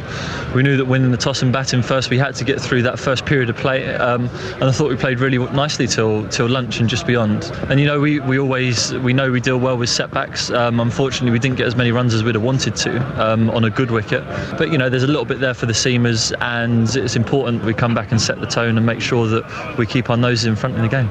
Ernie Els starts his preparation for defence of his Open title when he plays in the Scottish Open starting this morning in Castle Stewart. Els and 4-time major winner Phil Mickelson are the only players from the world's top 25 competing in the event, which has surprised the South African. I would have thought more international players would have showed up here, especially just a drive down to Muirfield, which makes a lot of sense. But as you know, the comments have been made, you know, some of the guys feel, you know, they don't get a real test here, which is quite remarkable. But I would have loved to have seen a bigger field, obviously, but it is what it is, and I think we've still got a great tournament. And yesterday was a good day for Chris Froome at the Tour de France. He extended his overall lead after finishing second in individual time trials. He's now 3 minutes 25 seconds ahead of Spain's Alejandro Valverde. Newmarket's 3-day July festival gets underway today with flat racing's champion jockey Richard Hughes on a number of fancied runners as he seeks to extend his lead at the head of this season's title race. And that's your latest news and sport. I'll be back with more at 8 o'clock. Call 08459 455 555. BBC Three Counties Radio. Morning, Iain Lee, BBC Three Counties Radio, here every weekday between 6 and 9 o'clock. Coming up in the next 30 minutes, speed jobbing. What? It's not what it sounds like. And we'll also, well, we've got lots coming up. You can give us a call, 08459 455 555. The three main talking points we've got this morning, the front page of The Sun. Well, I think it's rather tasteless. If you've had problems with alcohol, or members of your family have, or maybe you're just a fan of football, what do you think about this front page of The Sun? Gaza, a plea to landlords, shopkeepers and his fans, don't give this man a drink. Cut out page and display. They're not doing it because they love him. They're doing it because it will sell newspapers. I think it's really poor taste. It's not going to help him, is it? Not going to help him at all. 08459 455 555. MPs... they're going to get a pay rise of 11%, about $7,500. I think it's deserved. What do you think? 81333. Start your text 3C up. And also, if you go to the Facebook page, you'll see a sign that a woman has posted in the window of a cafe saying, basically, I'm a black lady. If you don't like it, don't come in. Well, have you experienced racism in Britain in 2013? 08459 455 555. Now, we all know it can be hard to get a job, so here's a different approach to matching up the right employee with the right position. A jobs fair is taking place at the Corn Exchange in Bedford later, and it's going to be a little bit like, well, speed dating. The speed jobbing event will give young people who are looking for work the opportunity to meet with employers and have short interviews, but they'll only have a couple of minutes for each meeting. Effective tool or a cheap gimmick? Well, it's hoped that some will get work out of it, and for the employers, they will have the opportunity to meet young people searching for work in an informal setting. Richard Cummings is HR consultant with HR Insight in St Albans. Richard, what do you think? Is this a gimmick, or is it actually going to be effective? No, I think it could be quite effective. I can't see it being a bad thing. Anything to help young people get jobs has got to be good, isn't it? But if they're only having a few minutes talking to potential employers, will it help them get a job? Yeah, more than likely. I think that most employers literally make their mind up in a couple of seconds anyway. The minute an interviewee walks through the door, and as soon as you see them and you clap eyes on them, you've kind of mentally made a decision. And sometimes it's a yes and sometimes it's a no. If it's a yes, great. You know, they'll ask you some questions. You answer those well. You might stay on a yes. You might tip into a no. But if it's a no, it's very difficult to get you from a no to a yes anyway. So I think in 2 minutes, it shortens the pain barrier, gets them to say what they want to say in that short period of time, and hopefully they'll get a job at the end of it. But it's interesting you say that the decision can almost be made on first sighting. What advice would you give to people then to make that first 10 seconds really count? It's the way you dress, it's the way you present yourself, the way you come in, the way you smile, the way you shake someone's hand. It's all of that counts. So if you turn up and you've got a very nice suit on, and you take your shirt off and you've got a motif on your pocket, that can turn somebody off. What do you mean a motif, like a Lacoste logo or something? Yeah, something like that. Yeah, if it's on a shirt, that shirt might cost you quite a lot of money. Yeah. But it's not appropriate to wear it as an interview. Isn't that interesting? The handshake, of course, is incredibly important. Never do a wet fish, or also the power handshake, where you have your palm face down. Oh, yeah, don't do that. Don't do that. That's right. So when you go to shake someone's hand, if you slightly twist their hand over, so your hand is above theirs, that shows that you're in a domineering position. Never do that if you're an applicant, but it's quite likely that the person that's interviewing you will do that, and if they do, allow them to do it. And I, of course, never tickle someone's palm with your middle finger. That's a complete no-no. Listen, Richard, I'm in a ridiculous job where I've not had to do a CV for 20 years. But I know nothing about CVs these days. Give some tips for what you should put on there and how it should look. Okay, CVs are like anything. They're fashionable. So years and years ago, bullet points were all the rage. They're not the rage anymore. You need to lose the bullet points and do big bulk of text. You need to take out the things that you have done. So what you're doing is you're selling yourself on a CV. You're not saying all the tasks that you've done. You're looking at a mixture of tasks and achievements. You want to have a principal statement at the top which says who you are, what you're looking for, your ideal role. Hopefully your ideal role and the role you're going into will match, which is great. And then a list of what you've done previously, but big bulky text saying that what you did, what you achieved, what you liked, that kind of thing. It's very difficult when you haven't had a job previously, and some of these 18 to 24-year-olds will have only had some experience. That's the thing, isn't it? How do you make... If you've never worked before, how do you make that CV, stand out? Yeah, it's very difficult. You need to hone in on the things that you have done and your achievements. So if you've done some volunteering previously, that's great. Get that jumped on there. But if you're a class rep in your sixth form class, get that on there. Talk about what you did. Those kind of things will help, and they'll make you stand out from the rest. Thanks very much for that. Useful advice there. Richard Cummings, HR consultant with HR Insight in St Albans. Well, the way this thing is going to work is it's going to be similar to speed dating. It's something I've never done. I've got friends that have done it, and it strikes me as a very odd practice. You sit at a table with someone for 2 minutes, and exactly. It's up and down, up and down. Well, maybe that comes later. But you sit at a table for a few minutes, you chat, and you move on. A bell rings, you move on to the next one. Well, Danny Waller is the manager with speeddata.co.uk, a singles events company, an online dating agency. Danny, your expertise lies with speed dating. What do you think of speed jobbing? Does it sound like a good idea? I think it's a great idea. You can meet so many people in one evening, so it's a great sort of opportunity to showcase yourself. I think it really sort of translates to job hunting as well. Wait, how does speed dating actually work, Danny? It does work. It does work. So our success rates is over 80% of people who come speed dating get at least one match. So, the proof is in the pudding there. It definitely does work. Does this lead to lasting relationships? Do people ever get married and go where did you meet? Oh, speed dating. We were doing speed dating.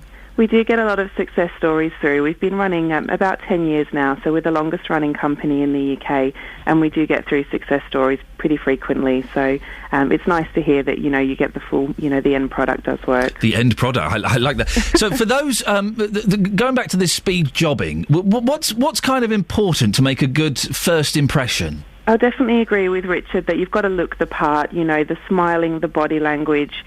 That first impression really does count.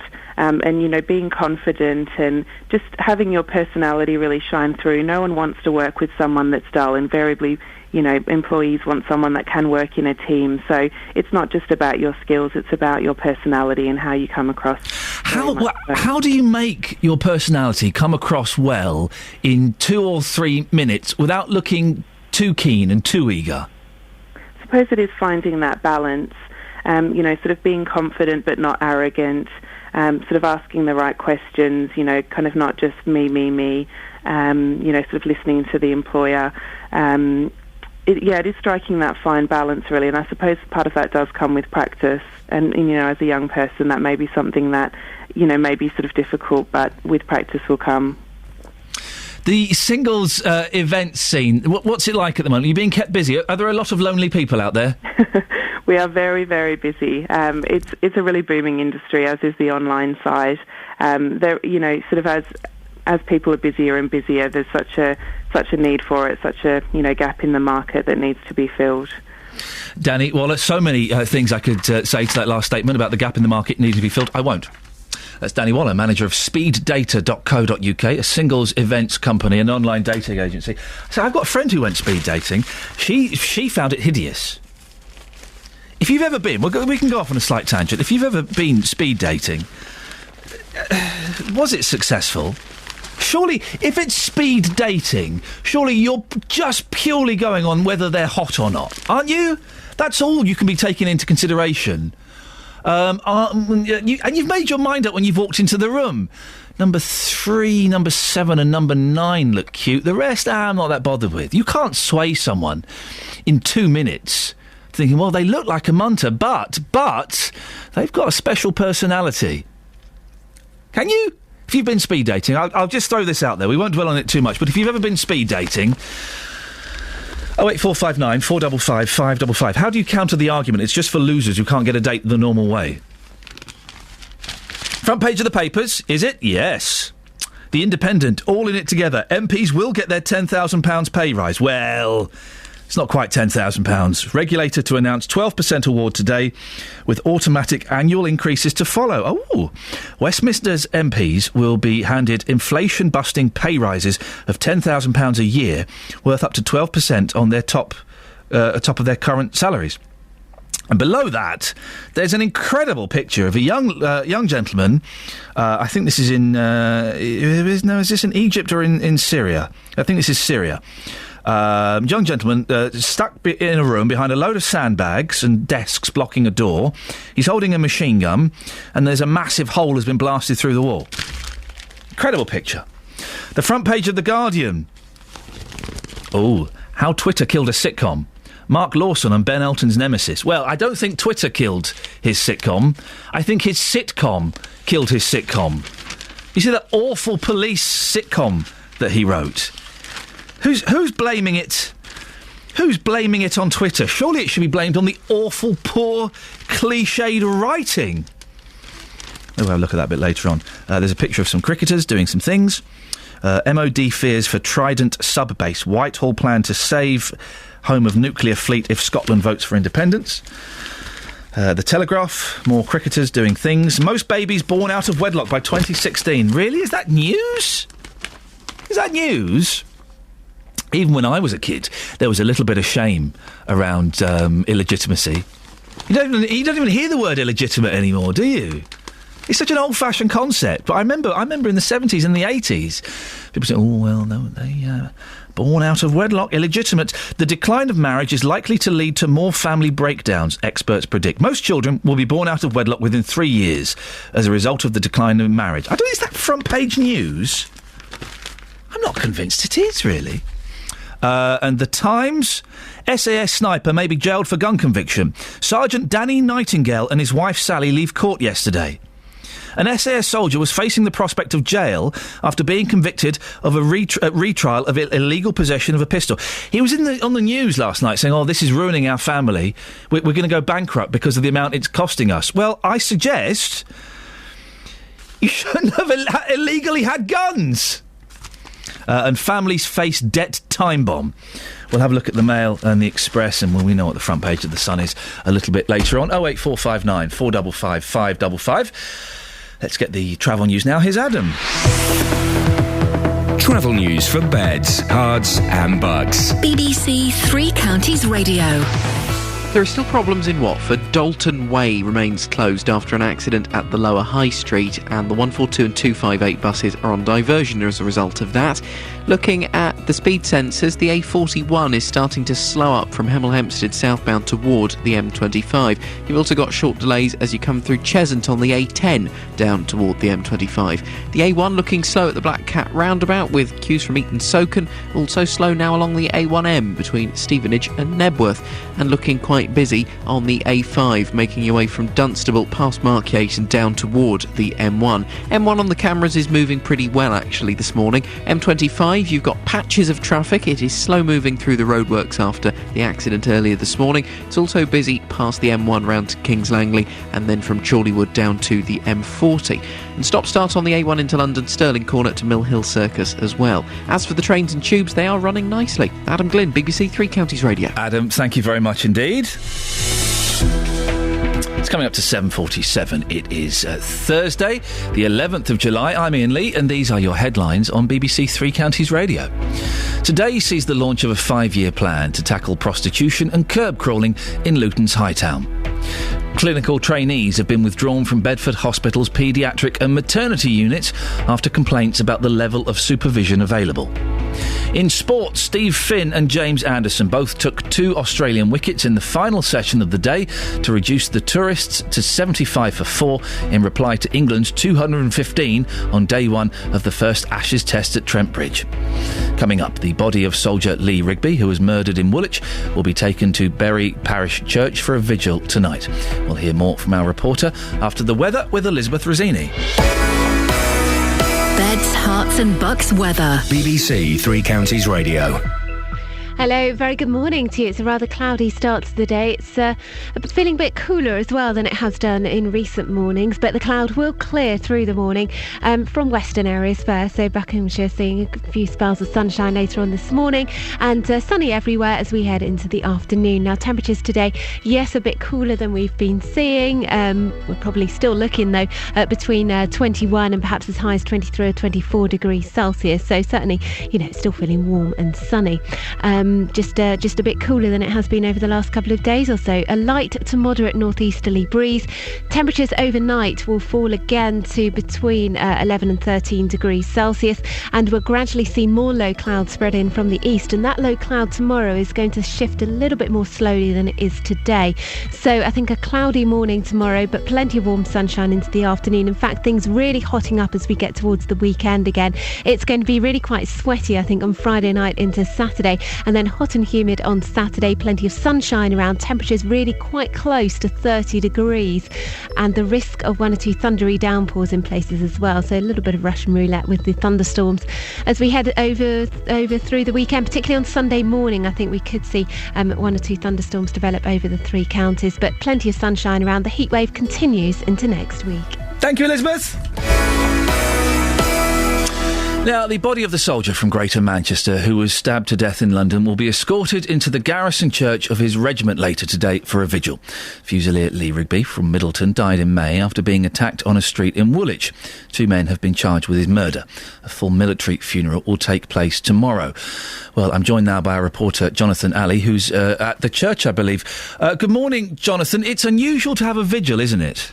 Good morning, Ian. Yes, it is unusual to have a vigil in these circumstances. However, it's an opportunity for Lee's family and also for his comrades from the Royal Regiment of Fusiliers to have a period of quiet reflection before tomorrow's full military funeral. Now, Lee's coffin will be escorted into the historic St Mary the Virgin Parish Church in the centre of Bury by his former comrades from the Royal Regiment of Fusiliers Corps of Drums, because, of course, as we know, Lee Rigby was a drummer with them. A small, short service will then be conducted by the Padre of the 2nd Battalion of the Royal Regiment of Fusiliers in front of Lee's close family before Lee's coffin is allowed to rest overnight, guarded by his comrades, before tomorrow's full military funeral. Now, Jonathan, why has Bury been chosen when Fusilier Rigby is from another town in Greater Manchester? Yes, Fusilier Rigby's from Middleton, which is about 7 miles away from Bury, but Bury is the regimental home of one of the Royal Regiment of Fusiliers' predecessor units, the Lancashire Fusiliers. Now, they're best known for winning 6 Victoria Crosses at Gallipoli in the Great War. Colonel Mike Glover from the Royal Regiment says Bury Parish Church has a spiritual connection for them dating back to 1881. This is Lee's church. He is a member of the Royal Regiment of Fusiliers. This is the Royal Regiment of Fusiliers Church in the northwest, and it's entirely appropriate that the service should take place in Bury. Now, this is bound to be an emotional day for Fusilier Rigby's comrades and also for veterans from across the UK who are expected to attend. I would imagine that a large turnout's expected. Yes, the Prime Minister David Cameron's told the Commons yesterday that the whole country should be in mourning for Lee Rigby's funeral, and thousands of people are expected to line the route of the military funeral procession when it's held in Bury tomorrow, and also as Fusilier Rigby's body is taken back to his hometown of Middleton for a private burial, and local people are being encouraged to line certain routes to pay their respects. Now, Lee's death's had a profound effect on many people. These Fusilier veterans are taking part in the service. He's part of a family. Our motto is once a Fusilier, always a Fusilier. And we've come to respect him because he's family. Once a Fusilier, always a Fusilier, and that's our motto. As far as I'm concerned, I'm here to honour Lee, and that's what I'll be doing on Thursday and Friday, is honouring that young gentleman who was part and parcel of the Fusiliers.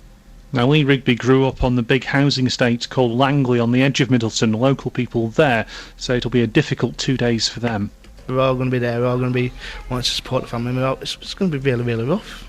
But we'll all pull together and we'll all help each other out. It was a massive impact. He was a young lad, a lot of life in him left, and the way he went, it was ridiculously sad. The community always comes together when something happens, and they are definitely coming together for this day, and it's just going to be a really, really sad day.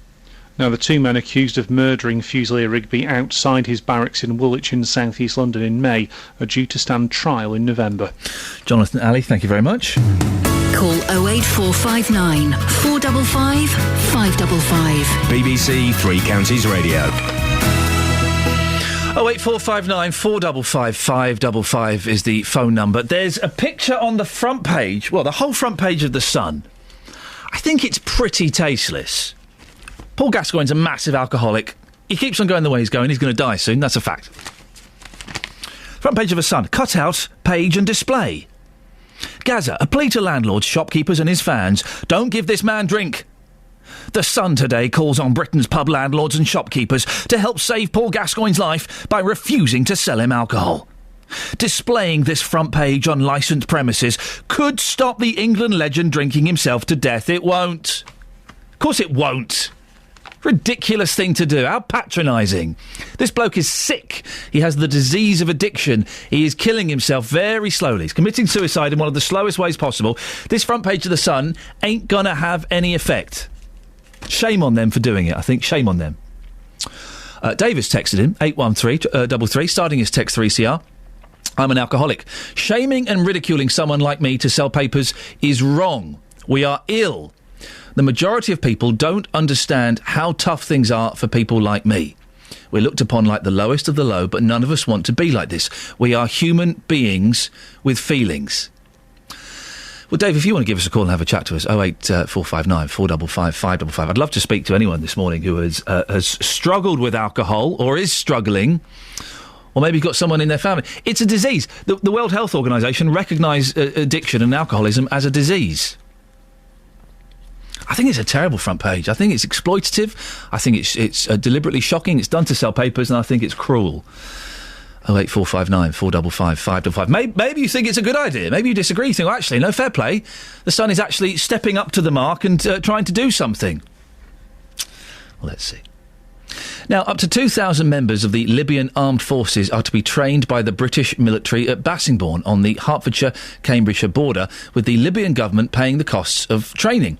But the move has upset the local community after sports clubs using the site were asked to leave recently, with the facilities left to decay. The Ministry of Defence denies that the two issues are connected. We'll hear its statement shortly. But first, let's talk to Bassingbourn resident Des Downey, who's a committee member of the local golf club which used the site. When did you first hear, Des, that the sports clubs would have to leave the site? We were advised in March this year. We had been attempting to get some information and to negotiate with the Ministry of Defence on staying on site, but we were evicted on the 31st of March. What reason was given for getting rid of you lot? They said it was for security reasons and for access.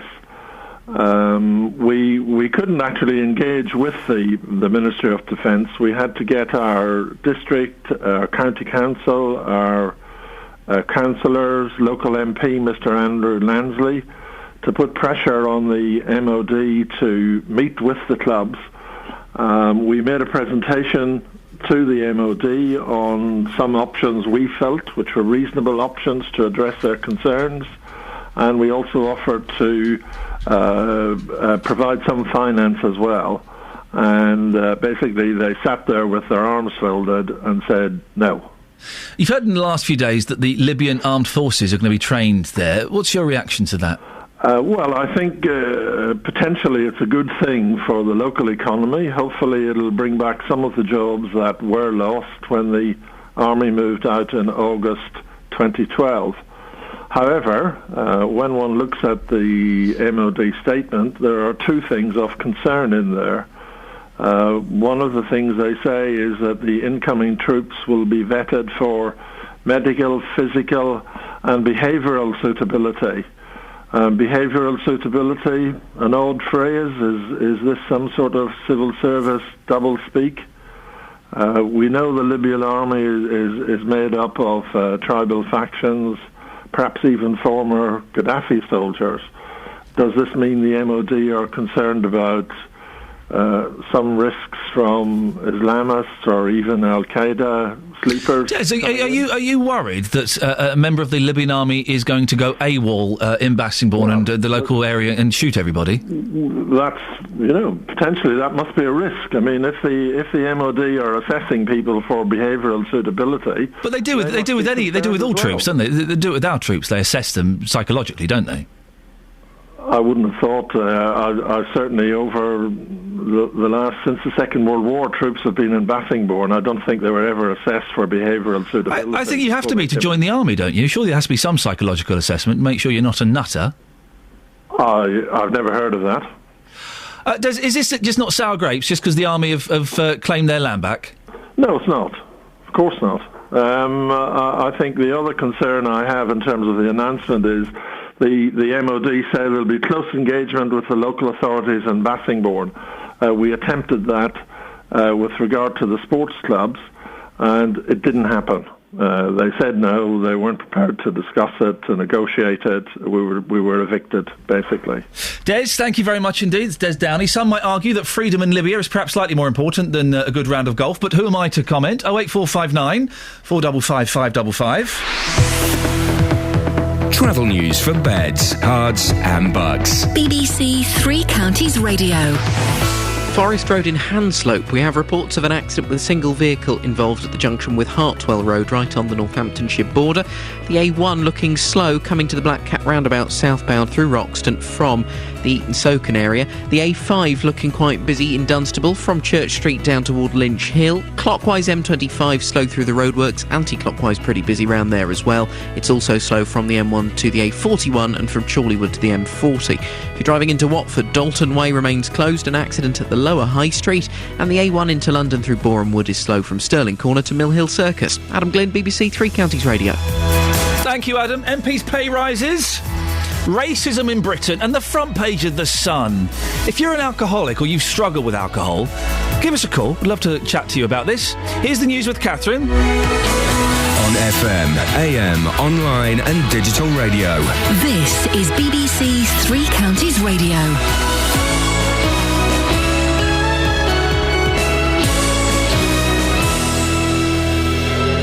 It's 8 o'clock. The headlines. Prostitution crackdown begins in Luton. Staffing concerns at Bedford Hospital. And MPs set for 11% pay rise. BBC Three Counties Radio. Luton's police and borough council are stepping up efforts to tackle prostitution in Hightown in response to complaints from local residents and businesses. A dispersal order has been issued to force anyone suspected of antisocial behaviour to leave the area, and police will send more patrols to target curb crawlers. This sex worker was in Hightown last night and doubts the move will have any impact on her life. I'm on drugs. I've been on drugs since I was 15. I'm 38 and I used to do crime like shoplifting. I was always in prison. But turning to prostitution, even though it's still a crime, I wasn't going into prison for it because you don't really get a prison sentence for it, you know. It's more dangerous, but it was the only option that I had to keep me out of prison because of my criminal records. I couldn't get a job.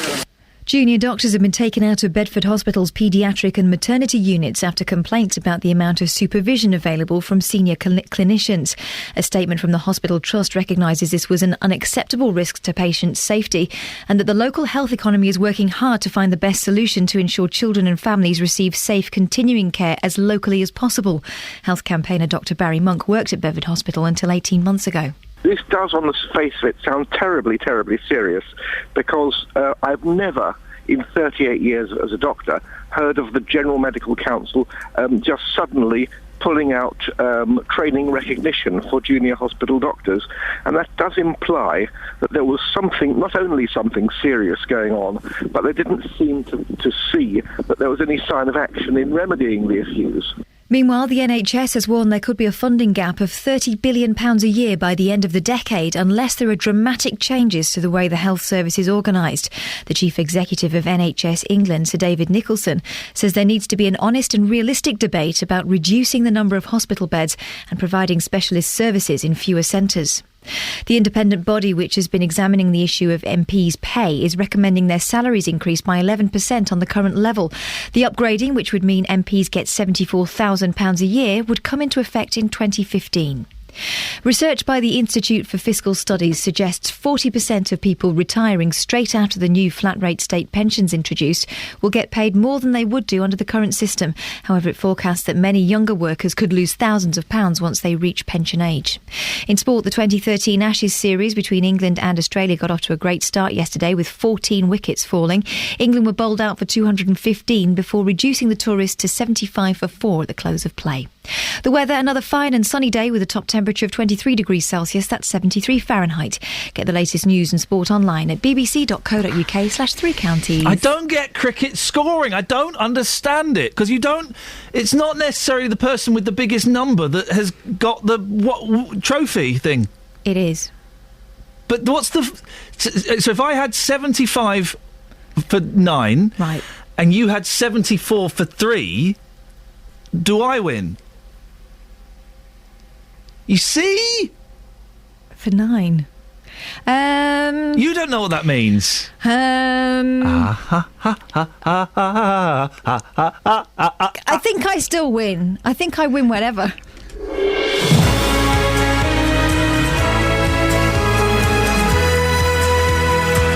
Honestly, it's one of life's great mysteries. A, why do people enjoy cricket when it's so tediously dull? And B, how on earth does the scoring thing work?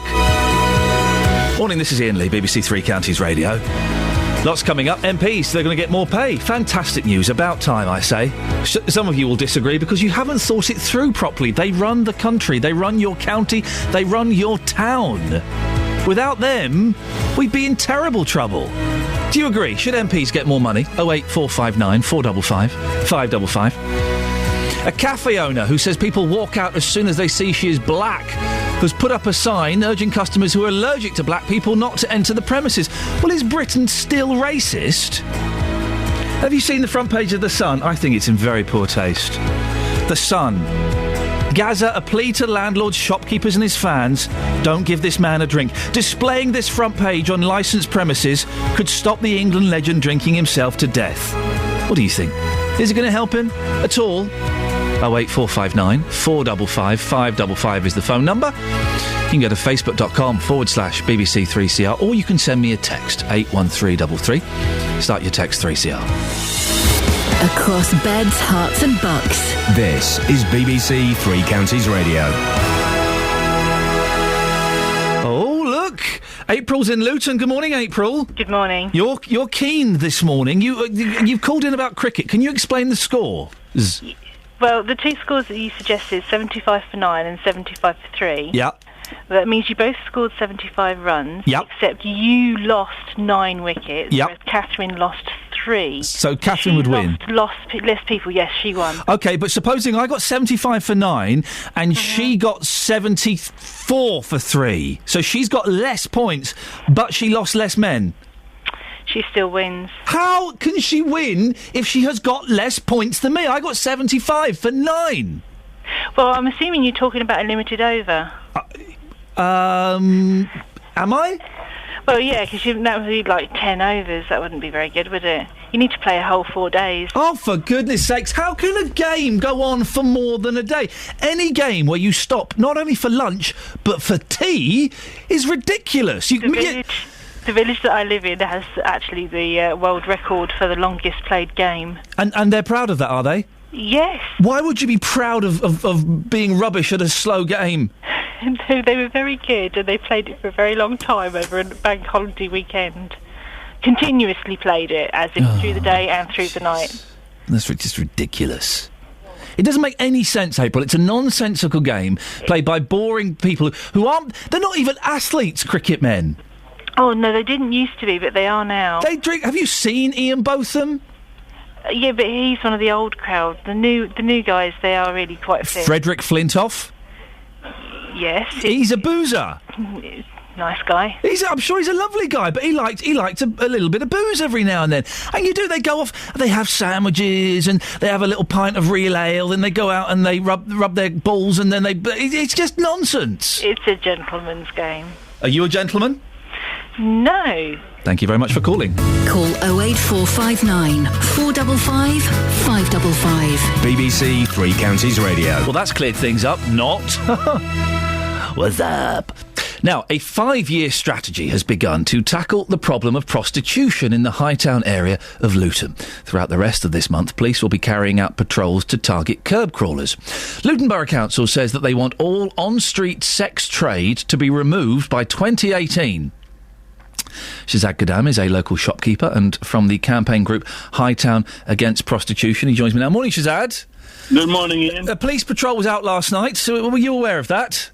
Yes, I was. I've been, I've had a few private meetings with the partners, with our group has actually, and the vehicles are parked in locations to make the prostitutes and the curb crawlers aware that there is police present. So the police, they're sat there in their police cars with the lights on, so everyone can see them, and people are aware that they're there.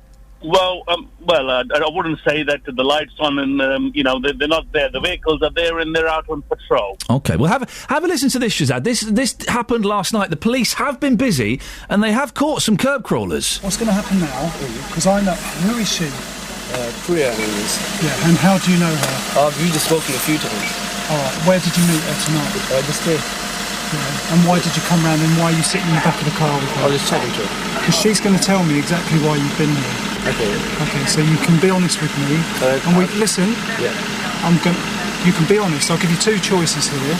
One, you can be arrested for picking up a prostitute. Or two, you can be honest with me and we'll put you in the back of the car and we'll interview you in the back of the car and that's the end of the matter. Okay, I'll be honest with you. Can I sit with you in front of you? Right, you're going to sit with me and you're going to tell me everything. Okay. I'll grab a statement. We've caught a male and female. Well, that was Hightown last night. What are you doing in the back of the car? Just chatting with her. Oh, right, yeah, of course. Yeah, we've heard it all before. Shazad, listening to that, does that reassure you? Because you have been campaigning for a long time to get Hightown cleared up. Does that reassure you slightly? Not really. I mean, from what I've heard there, it's the same thing. They're letting them go. We need, we need them to have a zero tolerance approach. Like they said they will. The Ipswich, reflecting Ipswich. But the biggest problem, which I wouldn't say the problem. The only thing I fear. Shazad, do you not think though, right? That fella's not going to go back there again, is he? That fella has had the life scared out of him. He's been caught in the back of his car with a prostitute by the police. He's had a BBC reporter shoving a microphone in his face. He's not going to go back, is he? Well, you find from what the police are saying, a lot of them are repeat offenders.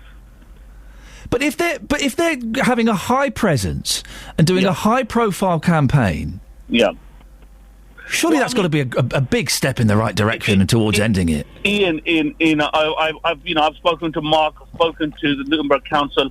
The meetings we've had with them are, I'm very optimistic with them, and I'm very happy with what they're actually, trying to do. They're finally, after 25 years of learning, it doesn't work and admitting it hasn't worked. After wasting all those funds, the public funds, and doing operations which have never worked, they finally realize they haven't worked, and now they're doing something which is actually going to work. But the only problem is that funds going to be kept available? Our Luton Borough Council, is the PCC going to make more funds available for this operation to continue from the 1 month for this month only? It's a 5-year plan, isn't it, Shazad? It's a plan, but where is the money going to come from, Iain? Shazad, don't you worry about the money. They have said this is a 5-year plan. But what they're saying is also that this operation where the police presence is only available for 1 month. They've got funds available for 1 month. It's good enough having a plan for 5 years, but you got to have the resources and the funds available to keep these operations ongoing. Shazad, are you ever? Listen, I feel personally this is a huge step. It feels to me that you and your other residents have been listened to. Will you ever be happy, Shazad, with what they're doing? Well, when we get to the pre-Rice area, Luton will be happy, Iain. Luton will be happy to what it was 25 years ago. We don't want it, just for 1 month, and then after a couple of months, it comes back again. Shazad, listen, it's great to talk to you as always. We'll be following this story closely, and no doubt we'll speak to you again in the future. 08459 455 555. Front page of The Sun. Don't give this man a drink. It's a cut-out and display picture. They've even put the black dotted line with pictures of scissors around it, like you used to get in comics. Displaying this front page on licensed premises could stop the England legend Paul Gascoigne drinking himself to death.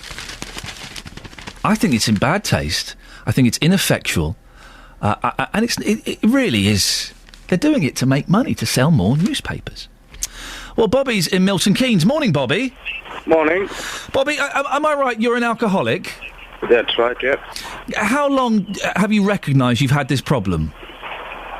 I've been drinking for the past 25 years. Just recently, the 4 or 5 years is where it went out of control. I couldn't control myself. And how much on a normal day would you say you drink?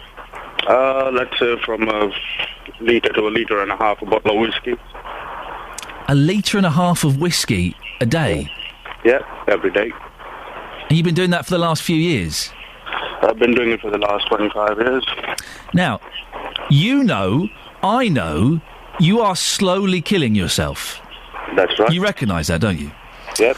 But even knowing that isn't enough to stop you doing it. The thing is, it's something that is very difficult to control, and when the craving comes over you, your brain goes blank and you just go for it. You don't care about the consequences. So you can have the best intention in the world. You wake up, as most alcoholics do, every morning saying, right, I'm not going to have a drink today, this is it. That's right. And then when does it kick in? About, 10:30 in the morning? With me, it used to be like when, obviously, I had to work. So when I finished work, I used to tell myself, I'm not going to drink, and my car was on autopilot to the off license. You bought the bottle of whiskey and you're still saying you're not going to drink, but you end up drinking it. Have you got family, Bobby? Yes, I do. Wife, kids? Wife, no kids yet. Okay. And what does your wife think about this? Does she know about it? Yeah, my marriage was on a brink to break up and everything, and my family intervened. I've been to rehab, and I've still had a relapse and everything. But recently, my parents are living with me, and they're giving me great support. My wife's turned around; she's giving me great support, and it's helping me a lot. How is this support manifesting itself? What are they doing that's different this time? I mean, you see, being an alcoholic is the person who is suffering. He knows what he's going through, but an outsider thinks, it's just an alcoholic. He's just doing it because he just feels like it's just the taste. It's not that easy. We don't do it for the taste. We don't do it for the highness. It's a habit, and it's a habit that it's very difficult to get rid of. This front page of The Sun, have you seen it today, Bobby? Unfortunately not. OK, well, it's basically, it's a poster to stick in boozers and off licences that's supposed to help save Paul Gascoigne. Do you think something like this would help? I would think it'll just make him feel more ashamed and guilty and end up making him drinking more. It's interesting. I've heard this before. This is the self-perpetuating cycle.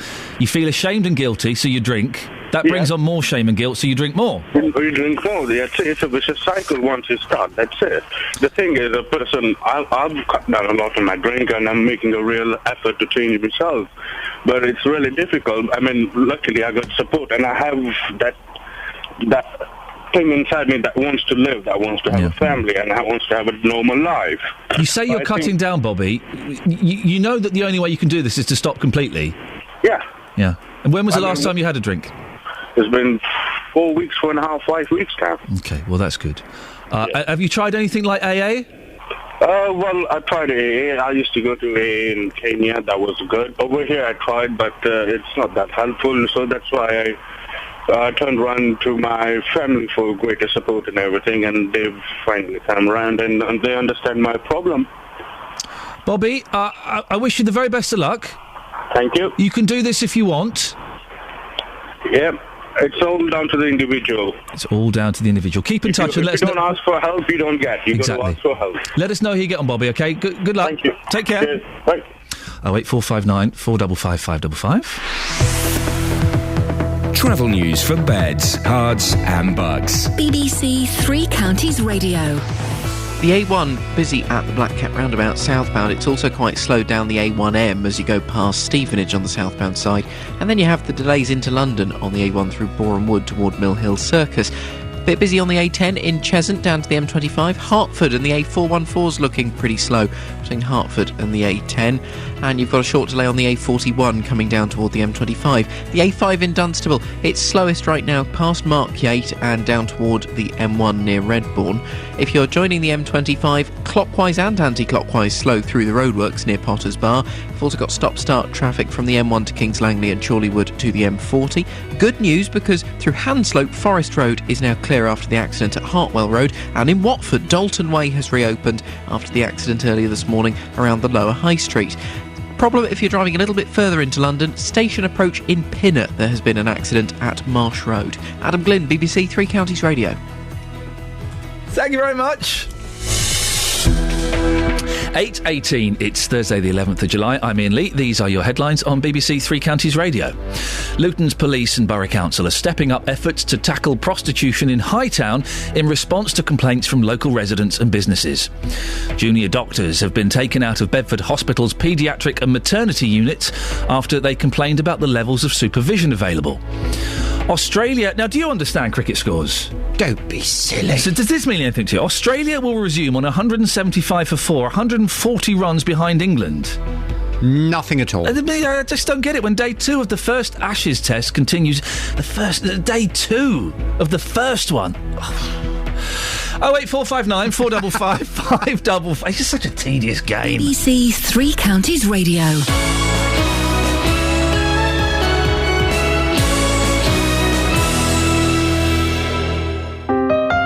Shrink Wrapped every Sunday from midday. How hard has it been for you if you have a mental health problem? Shrink Wrapped. I explained it to myself by the belief that I had implants in my eyes and in my ears through which people were beaming in from the military information into my head. It's a friendly, approachable, natural but honest look at mental health and disability. Shrink Wrapped every Sunday from midday on BBC Three Counties Radio.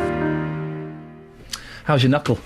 Always. What have you done? Look, can you see it? It's a bit bruised. Can you see that? It's huge. Okay. What did you do? Did you punch a man? Did you get into a brawl, a drunken brawl? No, I was cleaning a garage door and I whacked it against the handle that you open it with. Yeah. It's all bruised. I'm going to give you 24 hours. From Tulsa. To up your game on Twitter. Oh. And then I'm going to unfollow. Oh, my word. What? Yeah. What's going on? I've been brilliant on Twitter recently. No, you've been very poor. So your tweets have been, I'm sat on a balcony with my friend Tara. We're drunk. I'm cleaning my garage door. Yeah. Have a look at the tiles on my luxury balcony. This is my life. It's a bit boring. Well, hang on a minute. While we're talking about tweets, what have you tweeted recently that's been in any way entertaining? All you ever do is tweet, the monkeys, follow the monkeys. Yeah, I tweeted an excellent interview with Michael Nesmith of the Monkees yesterday. Well, it may well be, but, it doesn't interest me. I'm not interested in the monkeys. Unfollow me, then. But I wouldn't do that, because... Why? Well, because from time to time you tweet something that is quite funny. Rarely. From time to time? Every now and then. It's worth sticking with you for those odd nuggets. I'm brilliant on Twitter. In the same way, it's worth sticking with me, because every now and then, generally when I've had a few Pinot Grigios, I'll get on my high horse about something... and it will all start coming out. Right, OK, here we go. Who wants to see Sly Stone and Richard Pryor higher than any other human beings from last night? Great TV clip from the 70s, and there's an advert of why you shouldn't do drugs. Royal Mail, this is a retweet. Ensure postmen receive their privatisation shares by posting them in birthday cards to small children. You see? So I'm doing satire. There's a picture of me in my calculator watch. Brilliant. What's in your show today? Coming up on the big phone in this morning from 9. Is it unfair to bring children into the world if you're not married?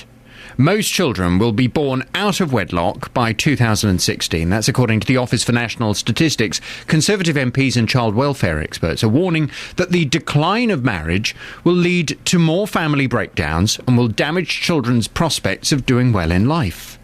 So this morning from 9... is it unfair to bring children into the world if you're not married? Was that one of the reasons you got married? Because you decided you wanted to start a family?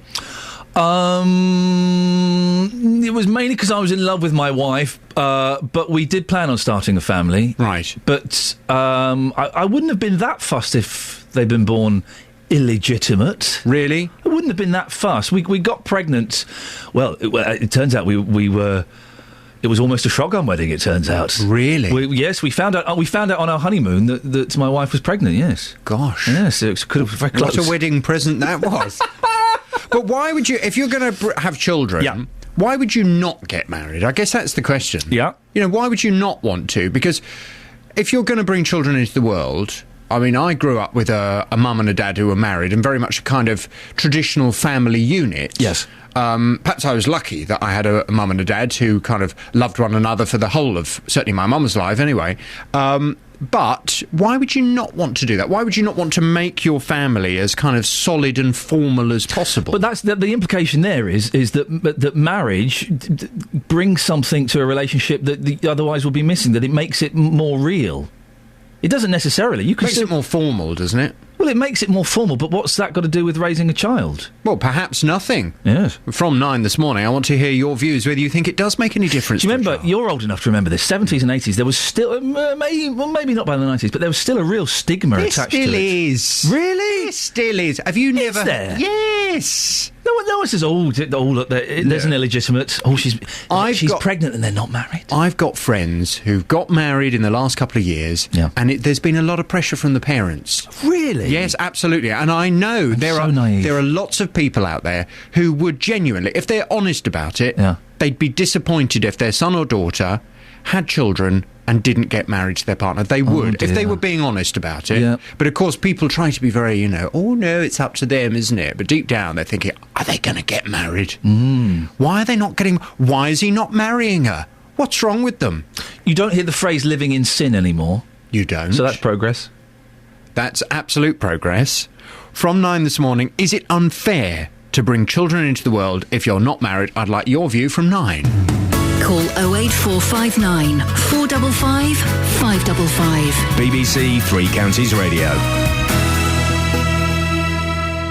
Oh gosh, that was really pathetic when Justin just left. The microphones were off. This was a private moment. Jonathan, private moment. He just went, oh, please don't unfollow me on Twitter. Please don't unfollow me on Twitter. Jonathan Vernon Smith. He's got 24 hours to prove himself. Simple as 24 hours. Now, the front page of The Sun has a cut-out poster on it of Paul Gascoigne. It reads, if you see this man, don't give him a drink. I think it's a pretty tasteless front page. I don't think it's going to help him in the slightest. I think it's exploitative. Well, I'm joined now by Gary Topley, who is an alcohol awareness specialist and a recovering alcoholic. Morning, Gary.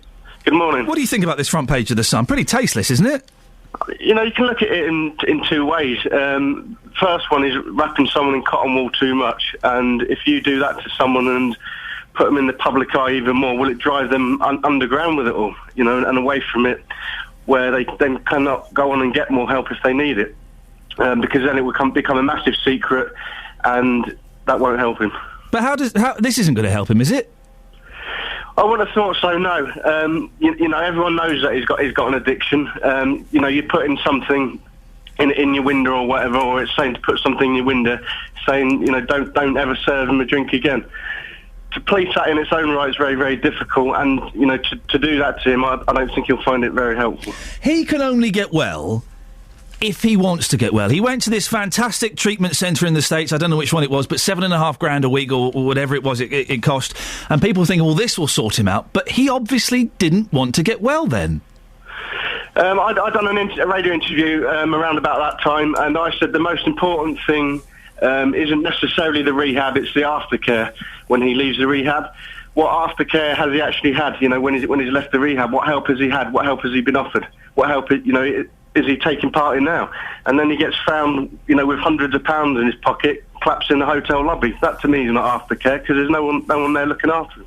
What help do you think he should be getting, Gary? What would make a difference? It's very difficult to say, honestly, because I don't know the ins and outs and the underlying problems, but off the top of my head, he does need someone there for a lengthy amount of time to look after him when he comes out of rehab. But what would that do? Because this disease, as we all know, or some of us know, is cunning and baffling, and just having someone there isn't going to stop him boozing, is it? That's part of an aftercare program. Part of an aftercare program is putting things in place. And sometimes I think that when someone goes into rehab, they are wrapped to an extent in cotton wool. Everything's great. You're in this bubble. Everything's brilliant. Life's going to be good again. It's going to be exciting when you get released from rehab. You've got that motivation and determination. This drink isn't going to touch me again. But when you go back out, if there's nothing in place, you're alone in the big wide world, and sometimes it feels like you're just thrown to the walls again. I'm on my own now. I'm stuck. What do I do? I need help. It's help still. It was great at that rehab, but now I'm on my own. Well, that's where things like, I guess, AA and support networks like that come into place, don't they? Yeah, sometimes. People choose different things to help them along. How did you get sober, Gary? Mine was stubbornness more than anything. It's not a thing that I'd advise anyone to do, but I stopped because of my daughter, amongst other things. I wanted to be a good role model to her. I wanted to help other people and use my own personal experience. And that was at the forefront of my mind, and that's what I've kept for the last 4.5 years now. Do you still fancy a drink from time to time? Not very often. Sometimes when the football's on or around New Year's Eve, I might think, I wish I could drink again, but to be honest with you, I don't trust myself to even have a pint, so I know the decision that I made 4.5 years ago is a lifelong decision, because if I went out and had 1 pint or 2 pint, or whatever it may be, I wouldn't stop then, it'll be all or nothing again. Gary Topley, I appreciate your time, alcohol awareness specialist, recovering alcoholic, talking about the front page of The Sun. If you are an alcoholic, we spoke to Bobby earlier on, who was very revealing, he's got 4 weeks sober, which is an achievement. If you are an alcoholic, or there is one in your family, what can you do to help them? It must be frustrating, for the wives or the children or the parents of someone with an alcohol problem. 08459 455 555. Travel news for beds, cards and bugs. BBC Three Counties Radio. The A1 still looking quite slow on the speed sensors as you come down from Soken toward the Black Cat roundabout. Taking a look at the sensors further down, and the A1M is still looking just a little bit slow past Stevenage. Not too bad, but definitely busy. Past Welwyn Garden City and Hatfield, though, it is running clear, and down to the M25, no problems that end of the A1M. A1, though, into London, as you continue further down, you've got queues through Boreham Wood from Stirling Corner toward Mill Hill Circus. It's looking very slow if you're heading across to Harlow this morning. The A414 is quite busy. It's slow on the 414 in Hertford as well, mainly on the westbound side from the A10 across into Hertford. The A10 in Cheshunt looking slow southbound toward the M25. Some short delays in London Coney on the A414, and then the A41 is slow from Kings Langley down to the M25. Anti-clockwise M25 slow through the roadworks section, busy past the M1 and Kings Langley, and very slow as you make your way round toward the M40.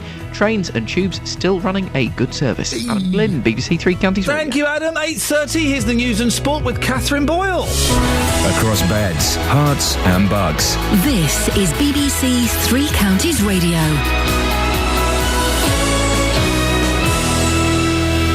Good morning. The headlines. Luton's Police and Borough Council are stepping up efforts to tackle prostitution in Hightown in response to complaints from local residents and businesses. Junior doctors have been taken out of Bedford Hospital's paediatric and maternity units after they complained about the levels of supervision available. And the independent body which has been examining the issue of MPs' pay is recommending their salaries increase by 11% on the current level. Three Counties Sports. BBC Three Counties Radio. England's batsmen suffered a batting collapse as the 2013 Ashes series against Australia got off to a great start. The hosts were bowled out for just 215, losing their last 6 wickets for just 37. But England then reduced the Australians to 75 for 4 at the close of play. Former England captain Jeff Boycott, though, has concerns over the batting. It's mental. It's not about ability. It's got to be upstairs. What is happening in the dressing room? I don't know what they're saying to each other. I don't know what the coach is saying to them. But if I was chairman of selectors, if I was chairman of the England cricket, I'd be saying, hey, hang on, this is happening too often. And I'm saying something is not right when a side as good as England, they are talented and good, get themselves in trouble.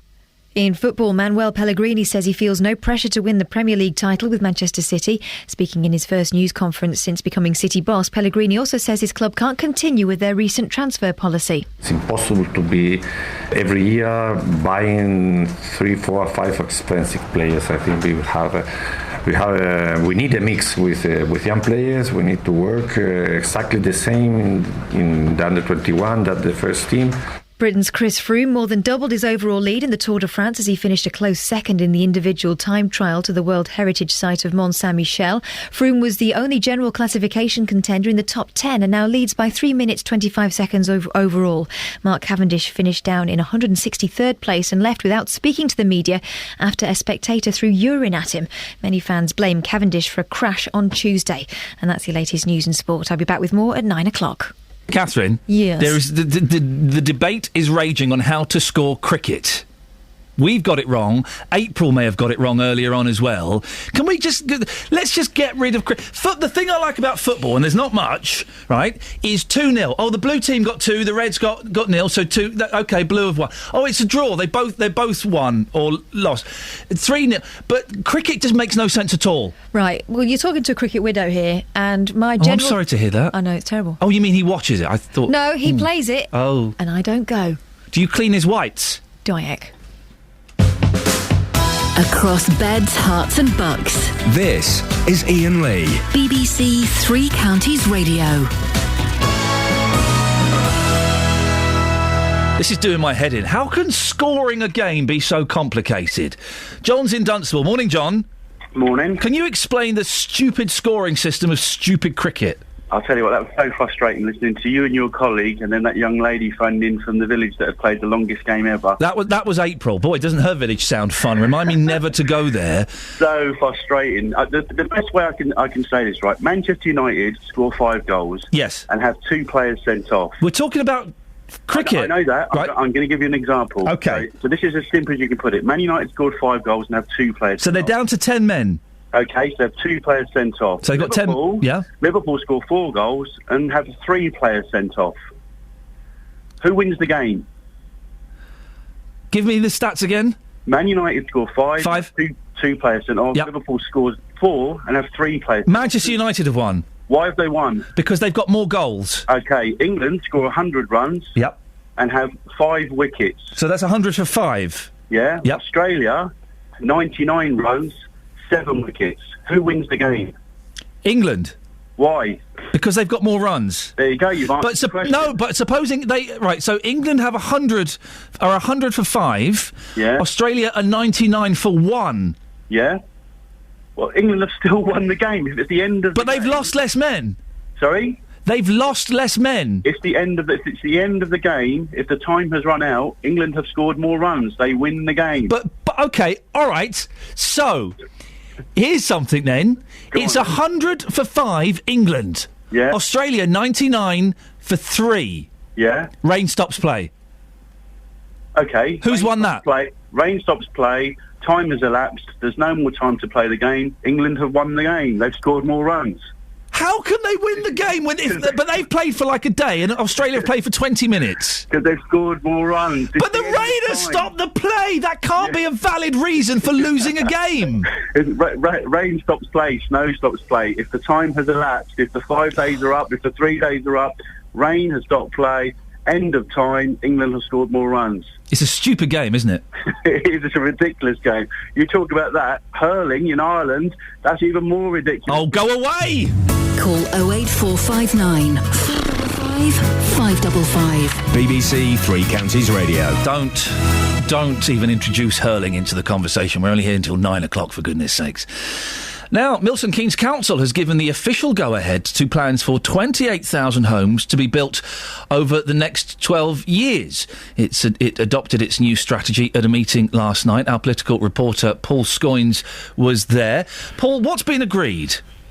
Well, Ian, as you say, a plan for a minimum of 28,000 homes up to 2026. That's actually between 2010 and 2026, so some of that is already underway. That's around 1,700 dwellings per year, and also a sort of an inclusion of more land to the southeast of the city, including around the Wavendon area, although not right up to Wavendon. There is a so-called green buffer zone between some of the new developments and the older villages, if you like, and also it encourages the growth of central Milton Keynes, this plan, as a sort of a more an even greater, if you like, regional shopping centre, and also looking at the development of the town centres in Milton Keynes, those big four towns, if you like, of Bletchley, Staines Stratford, Wolverton, Newport Pagnell, around the outskirts as well. So a sort of an increase, if you like, of size. These plans have to be put through by a council. Every council will have a plan. They have to by law in order to secure funding for various projects and growth and so on. So lot of new homes. Sorry to interrupt, Paul. A lot of new homes means lots of new people. Where are they going to work? Well, there's also plans in this for 40,000 new jobs up to 2026 as well. So there's plans in place in the core strategy to develop business, to develop infrastructure, to bring business to Milton Keynes.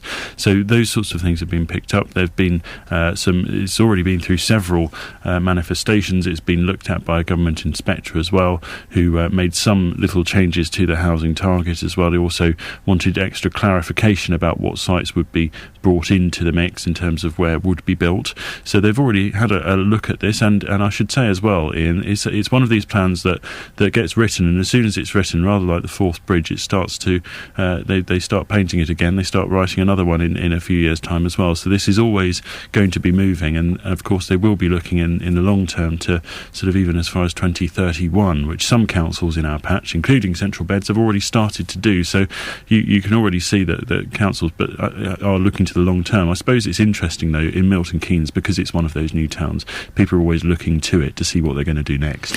Do people feel that things have been missed out? Plans like this can't include everything on the wish list, can they?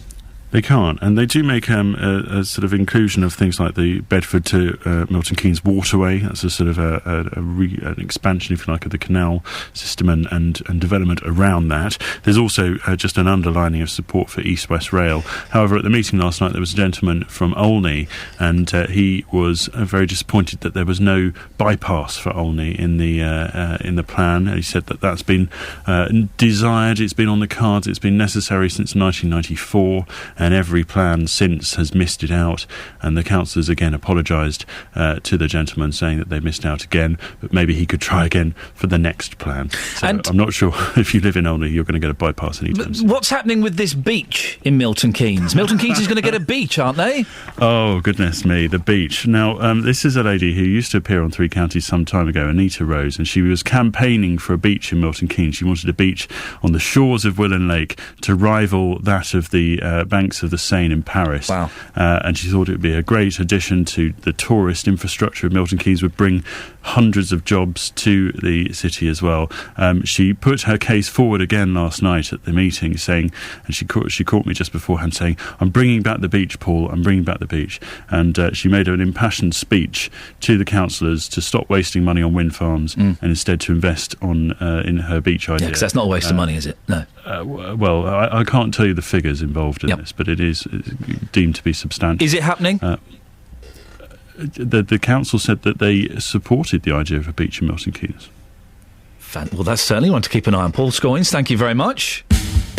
On FM, AM, online and digital radio. This is Iain Lee. On BBC Three Counties Radio. Boing, boing. I'm getting really stroppy emails now about cricket scores. Look, April, who called in earlier, is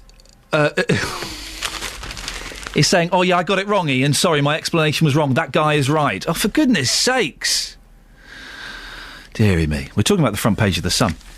Don't give this man a drink. It's a picture of Paul Gascoigne. The idea is you cut this out and you stick it in your shop window. Displaying this front page on licensed premises could stop the England legend drinking himself to death. I think it's in poor taste. It's going to be ineffectual. Won't help the gentleman in the slightest. I've been asking you to call in if your life has been affected by alcoholism. Pauline's in Luton. Morning, Pauline. Good morning. Pauline, it's your daughter, is it, that's been struggling with alcohol? Yes. She's been... first of all, she started on drugs, and then she got off the drugs and went on to the alcohol, which to me is worse. It's worse than drugs. People will be surprised to hear you say you think alcohol is worse than drugs. Why is that? How does it affect your daughter? It affects your life far worse. She was constantly drunk. She was walking around. She had 2 small children, and she was walking around with one under her arm and a sick bowl in the other hand. And it was devastating.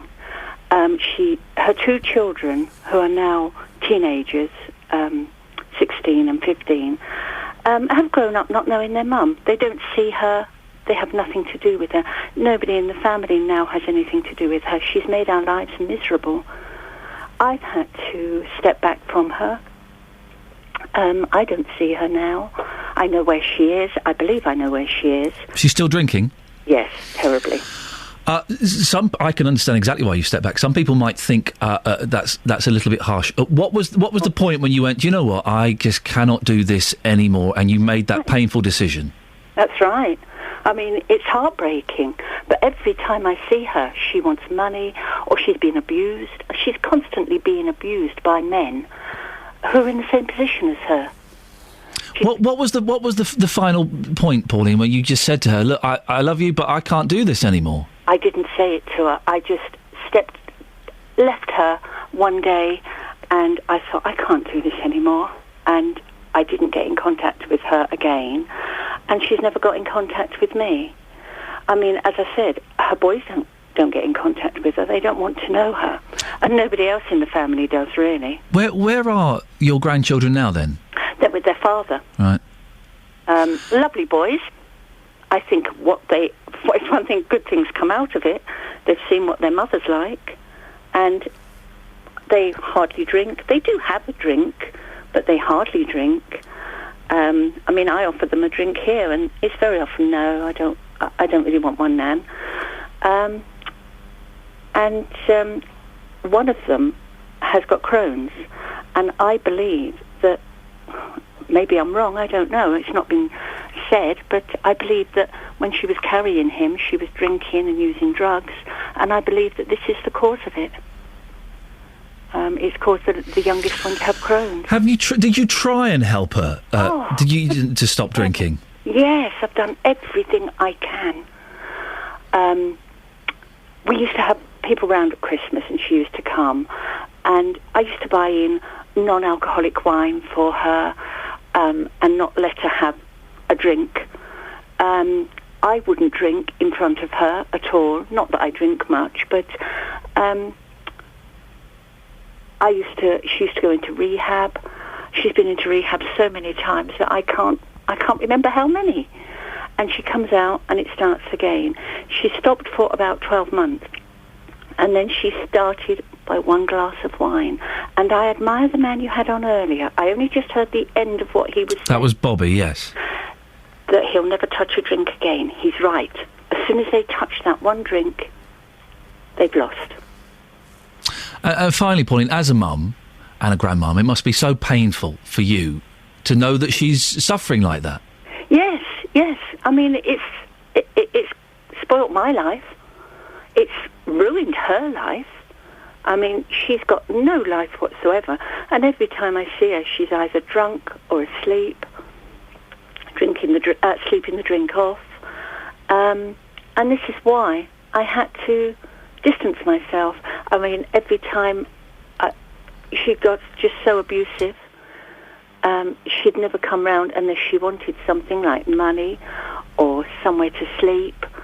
And she wasn't nice about it. She was just so abusive.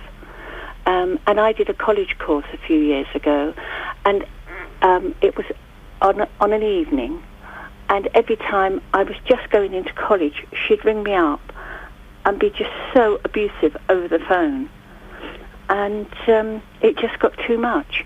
Every time we went away on holiday, something would happen. She jumped off of a garage roof and broke her leg. And she expected me to come home from holiday to sort her out. Pauline, listen, we have to go to the news and travel. Could you stay on the line for another couple of minutes? Yes. Would that be okay? Pauline, thank you very much. I appreciate that. Pauline's in Luton. And I'm keen to hear a little bit more of her story, but I've got to squeeze this in. So let's get the travel now with Adam. Travel news for beds, cards and bugs. BBC Three Counties Radio. Thanks, Ian. Still slow on the A1 as you come to the Black Cat roundabout southbound, with some delays on the A1M as well past Stevenage, and slow-moving traffic on the A602 in Stevenage past Gunnells Wood Road. Looking quite busy past Clop Hill. If you're making a journey along the A6 and possibly heading across from Clop Hill along the A507, that's looking particularly slow this morning westbound off toward Flitwick and Ampthill. Things looking a little busy on the A5 in Dunstable southbound, past the A505 junctions, then again when you get down toward the M1 near Redbourne. A41 looking slow in Hemel Hempstead down toward the M25. On the M25 you have slow traffic both ways through the roadworks, a delay down the A1 into London through Boreham Wood, and the M25 has lots of queues anti-clockwise from junction 20 at Kings Langley, essentially all the way around to junction 13 at Staines in Surrey. There was an accident round in the Staines stretch earlier this morning, and traffic has just been slowly tailing back. Adam Glynn, BBC Three Counties Radio. Adam, thank you very much. Right, these are your headlines. BBC Three Counties Radio. Luton's police and Borough Council are stepping up efforts to tackle prostitution in Hightown in response to complaints from local residents. Junior doctors have been taken out of Bedford's hospital's paediatric and maternity units after they complained about the levels of supervision available. In sport, Australia will resume on 175 for 4, 140 runs behind England. Coming up, I don't know if you've seen the front page of The Sun. We've been talking about it this morning. Well, we're going to be joined by the editor of The Sun to talk about that. But first of all, let's get the weather with Elizabeth. Beds, hearts and bucks weather. BBC Three Counties Radio. Hello, a very good morning to you. It's a cooler, a cloudier start to the day today, but the cloud will thin and break across the three counties, possibly emerging first, the sunshine that is, across parts of Buckinghamshire, and the cloud gradually burning its way back to the east coast. It's a light to moderate northeasterly breeze at the moment, so some good spells of sunshine later on through the morning, certainly a sunny afternoon, but temperatures not really recovering to the levels that they have done over the past few days. So we're probably looking at highs today between 22, perhaps as high as 24 degrees Celsius, the best of those temperatures, I think, towards western areas. Now, as we get through into this evening and overnight, we've got more clouds spreading in from the east. That's going to be quite tricky to shift into tomorrow morning. Lows tonight between 11 and 13 degrees. So tomorrow, yes, a cloudy start, some of that cloud really quite low, so it could be quite a grey feeling to the day tomorrow. But there'll still be some sunshine into the afternoon, and in fact, everything's going to turn a bit sticky and sweaty as we get towards the weekend. The days warming up and also the nights as well. So by the time we get to Friday afternoon, we're looking at 24 or 25 degrees Celsius. Those temperatures rising to possibly even getting up to 30 degrees by the time we get to Saturday. Very humid feel to the day, and the humidity could spark off one or two rather dramatic thunderstorms at times as well. So something to bear in mind, I think, for the weekend. If you are going out somewhere, best to pop the pack-a-mac into your bag, because you might well get a heavy thundery downpour. That's the forecast. Thank you very much, Pack-a-Mac. Now, before the news, we were talking to Pauline in Luton, who's got a daughter who's been an alcoholic for several years. Pauline, we were just saying it must be incredibly painful as a mum for you to see your daughter putting herself through this. Yes, it is. It's awful. At times, I've wanted to... Well, I mean, I know I can't help her anymore. It's got to be down to her. And she doesn't seem to want the help. I mean, she's, as I say, she's lost her boys over it. And if they can't help her, then who can? She won't do it for them. Pauline, Callan is in Bedford. Callan has called in. Callan, what's your view on Pauline's story? Good morning. Well, first and foremost, I would like to say that alcoholism is a disease. This woman is sick, and the only people that could have helped her was her family, which let her down. I would blame the mother, and, well, not as much the son, for not being there for her. She was supposed to be taken to rehab. You, as a mother, are responsible for your daughter. Callan, yeah. Hang on a second. Yeah. You can't blame Pauline. You just said yourself that the daughter is sick. It's a disease. You can't blame Pauline for the daughter's disease. No, I'm not blaming her for taking action. Help. These people do need help. They need a family support, not being let down, not being walked away from. But sometimes it sounds like, and Pauline, correct me if I'm wrong, Pauline has offered support and has offered help, and sometimes, for the sake of the sanity and the health of the rest of the family, you have to let the sick person get on with their own lives. You have to step back until they're ready to get well, don't you think? I have children. Thank God they're too small yet, but I will never give up on my children. You have to take them to a hospital. You have to take them checked in to everything in your powers to make sure to be at peace in your heart. Well, let's put that... You have done everything you can to have this... All right, Callan, it's not a brilliant line. Stay there. Pauline, what do you think to what Callan's saying? I have done everything. I've had her in hospital. I've had her in rehab. I've had her living with me. And every time we left the house, I come back to a mess. And I had her living with me once, and with her two small children, and we went out, and when we came back, the little boy had locked himself in the cloakroom, and she'd broken the door down because she couldn't get him out, because she was drunk. I come back to the house being wrecked, all her friends and that have been round. I've tried everything, and for the sake of the rest of the family, I've had to let her go, and she has got to decide that she wants to give up the drink. Callan? I can't do anything. She's tried everything she can. I understand, but it's still, I mean, it's just, you don't give up. You never give up. That's my opinion. OK, we have to end it there. Callan in Bedford, Pauline Luton, thank you very much, both of you, for coming on. And Pauline, thank you for sharing our story. Well, we're talking about the front page of The Sun, which is a cut-out and display page that's supposedly going to help Paul Gascoigne save his life. Well, our reporter Justin Dealey has been getting reaction in Hemel, where the Gascoignes live. Justin, what have people been saying? Well, I, like you, Ian, was pretty shocked by the headline today on the front page of The Sun. Don't give this man drink. I've been getting reaction, and this is what people have had to say. If you've got... Oh, I do apologise. Hang on a second. Well, Michael, we're looking at the front page of The Sun here. Yeah. What's your reaction? Is that offensive? Not really offensive, but if that's what he wants to do with his body, then that's up to him at the end of the day. I mean, do you think a front page like that will actually help Paul Gascoigne? Because nobody wants to see Paul Gascoigne suffering what he's suffering right now. Is that really going to help him? It could possibly help him, because no one will possibly serve him, but you're going to always have the person that's going to serve him, and he's going to get away with it. You know, he's going to carry on like he is, because there's always going to be someone who's going to serve him at the end of the day. Well, Craig, we're looking at the front page of The Sun here. Is that really going to help Paul Gascoigne?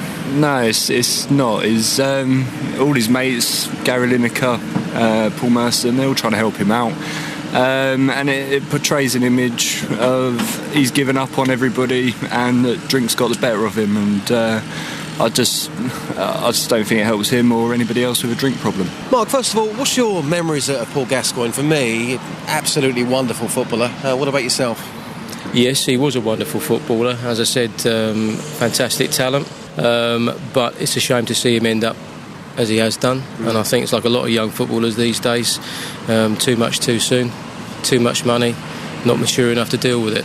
That's the problem. So what do you think about the front page of this newspaper? Is that highly offensive? Do you think something like that's really going to help Paul Gascoigne and his family, who, of course, don't live far away from where we're standing right now? No, it doesn't, does it? I mean, it doesn't help them at all. But it sells newspapers, and that's what it's all about, isn't it? Well, we're joined now by the editor of the Sun newspaper, David Dinsmore. Morning, David. Good morning. Why have you done this front page? For exactly the reasons that I think your reporter said. We are trying to do some good here. You've got How is it going to help him? How is it going to help him? Because you've got a guy who seems to be on a course towards self-destruction and is getting drink from somewhere. The only way he's going to get better is by not drinking. Yeah, but so we can point out the danger and the problems that it brings by giving him drink. Maybe that will go some way to stopping it.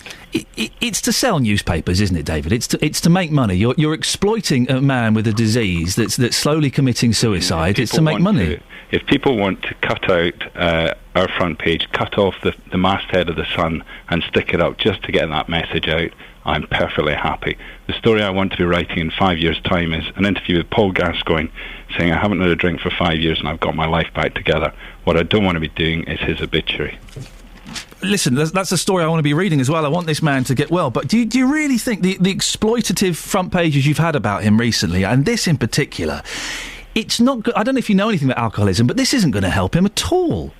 Well, I think, if you've read the story, and I would encourage you and your readers to do so, you will read from Ronnie Irani, the cricketer, one of his friends. You'll read from Alex Best, George Best's wife, that most of the problem with this is fans who want to spend an afternoon with their idol. They're more than happy to buy a drink for him, and that is part of the problem. So this is exactly the issue that we're trying to tackle head on here. Do you not feel that it is exploitative, though, that he has got a medical condition that, and by putting this on the front page, do you really genuinely believe, David, deep in your heart, that this is going to have any effect on his drinking whatsoever? Absolutely, I do, and I think that the other option is just to completely ignore it. And maybe you should do that. If you ignore problems that people have in society and brush them under the carpet, then we'll be in a terrible position. People drink because they are ashamed and guilty and have low self-esteem. They drink, then they get sober, and they have more shame and more guilt and more low self-esteem. If he sees this is going to make him feel like a piece of something you see on the street. This is going to make him feel worse. I don't think so. Do you know anything about alcoholism? Have you worked with people who've got alcoholics? I have, of course, over the years I have. Okay, because I suggest you maybe do a little bit more research, because this is going to make him feel awful. Hold on a second. Yeah. Because you're doing exactly the same. You've had an entire programme based on this subject. Yeah.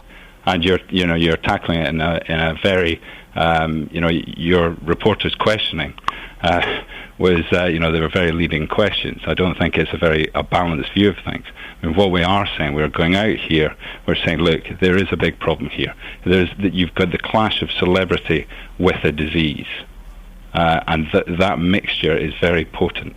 We've seen many footballers who've come out the other side of it, because I think that actually what they go through, they have huge highs, and many people celebrating their success and what they've achieved and so on. Then their careers come to an end, and they've got nothing left. They don't have the format of going to training every day. So they replace that with... I understand that. Listen, I totally understand it. I just think that this is a little bit exploitative and a little bit cruel. It's not cruel at all. What, you think it's a good idea to give him a drink? No, I think it's a bad idea to put a front page on exploiting Paul Gascoigne so that you make money, when it's just going to make him feel even worse and make him go and drink even more. No, the big problem here is that people are giving him drink, right? That is the number one issue. Nothing else. That is not going to, David, that is not going to stop people giving him a drink. And if you really think it is, that's just ridiculous. So that he walks into a bar today and people have seen that front page, I think people will think twice about it. And if we... I hope you're right and I'm wrong. I hope you're right and I'm wrong. If that is the case, then we have achieved something. I hope you're right and I'm wrong. And when will you get the figures in and how many extra papers you've shifted? Well, that is not what this is about. Okay. I've already said to you. Of course it's not. David, nice to talk to you. David Dinsmore, editor of The Sun. Prakash, let me ask... Let's get the latest travel. Travel news for beds, cards and bugs. BBC Three Counties Radio. Into Oxfordshire, the M40 southbound reports of a car fire before junction 7 at Tame. It is on the hard shoulder though. We had a call from David about that. Things still slow on the A1 at the Black Cat roundabout. Dunstable a bit busy on the A5. Clockwise M25 queues through the roadworks. Anti-clockwise slow all the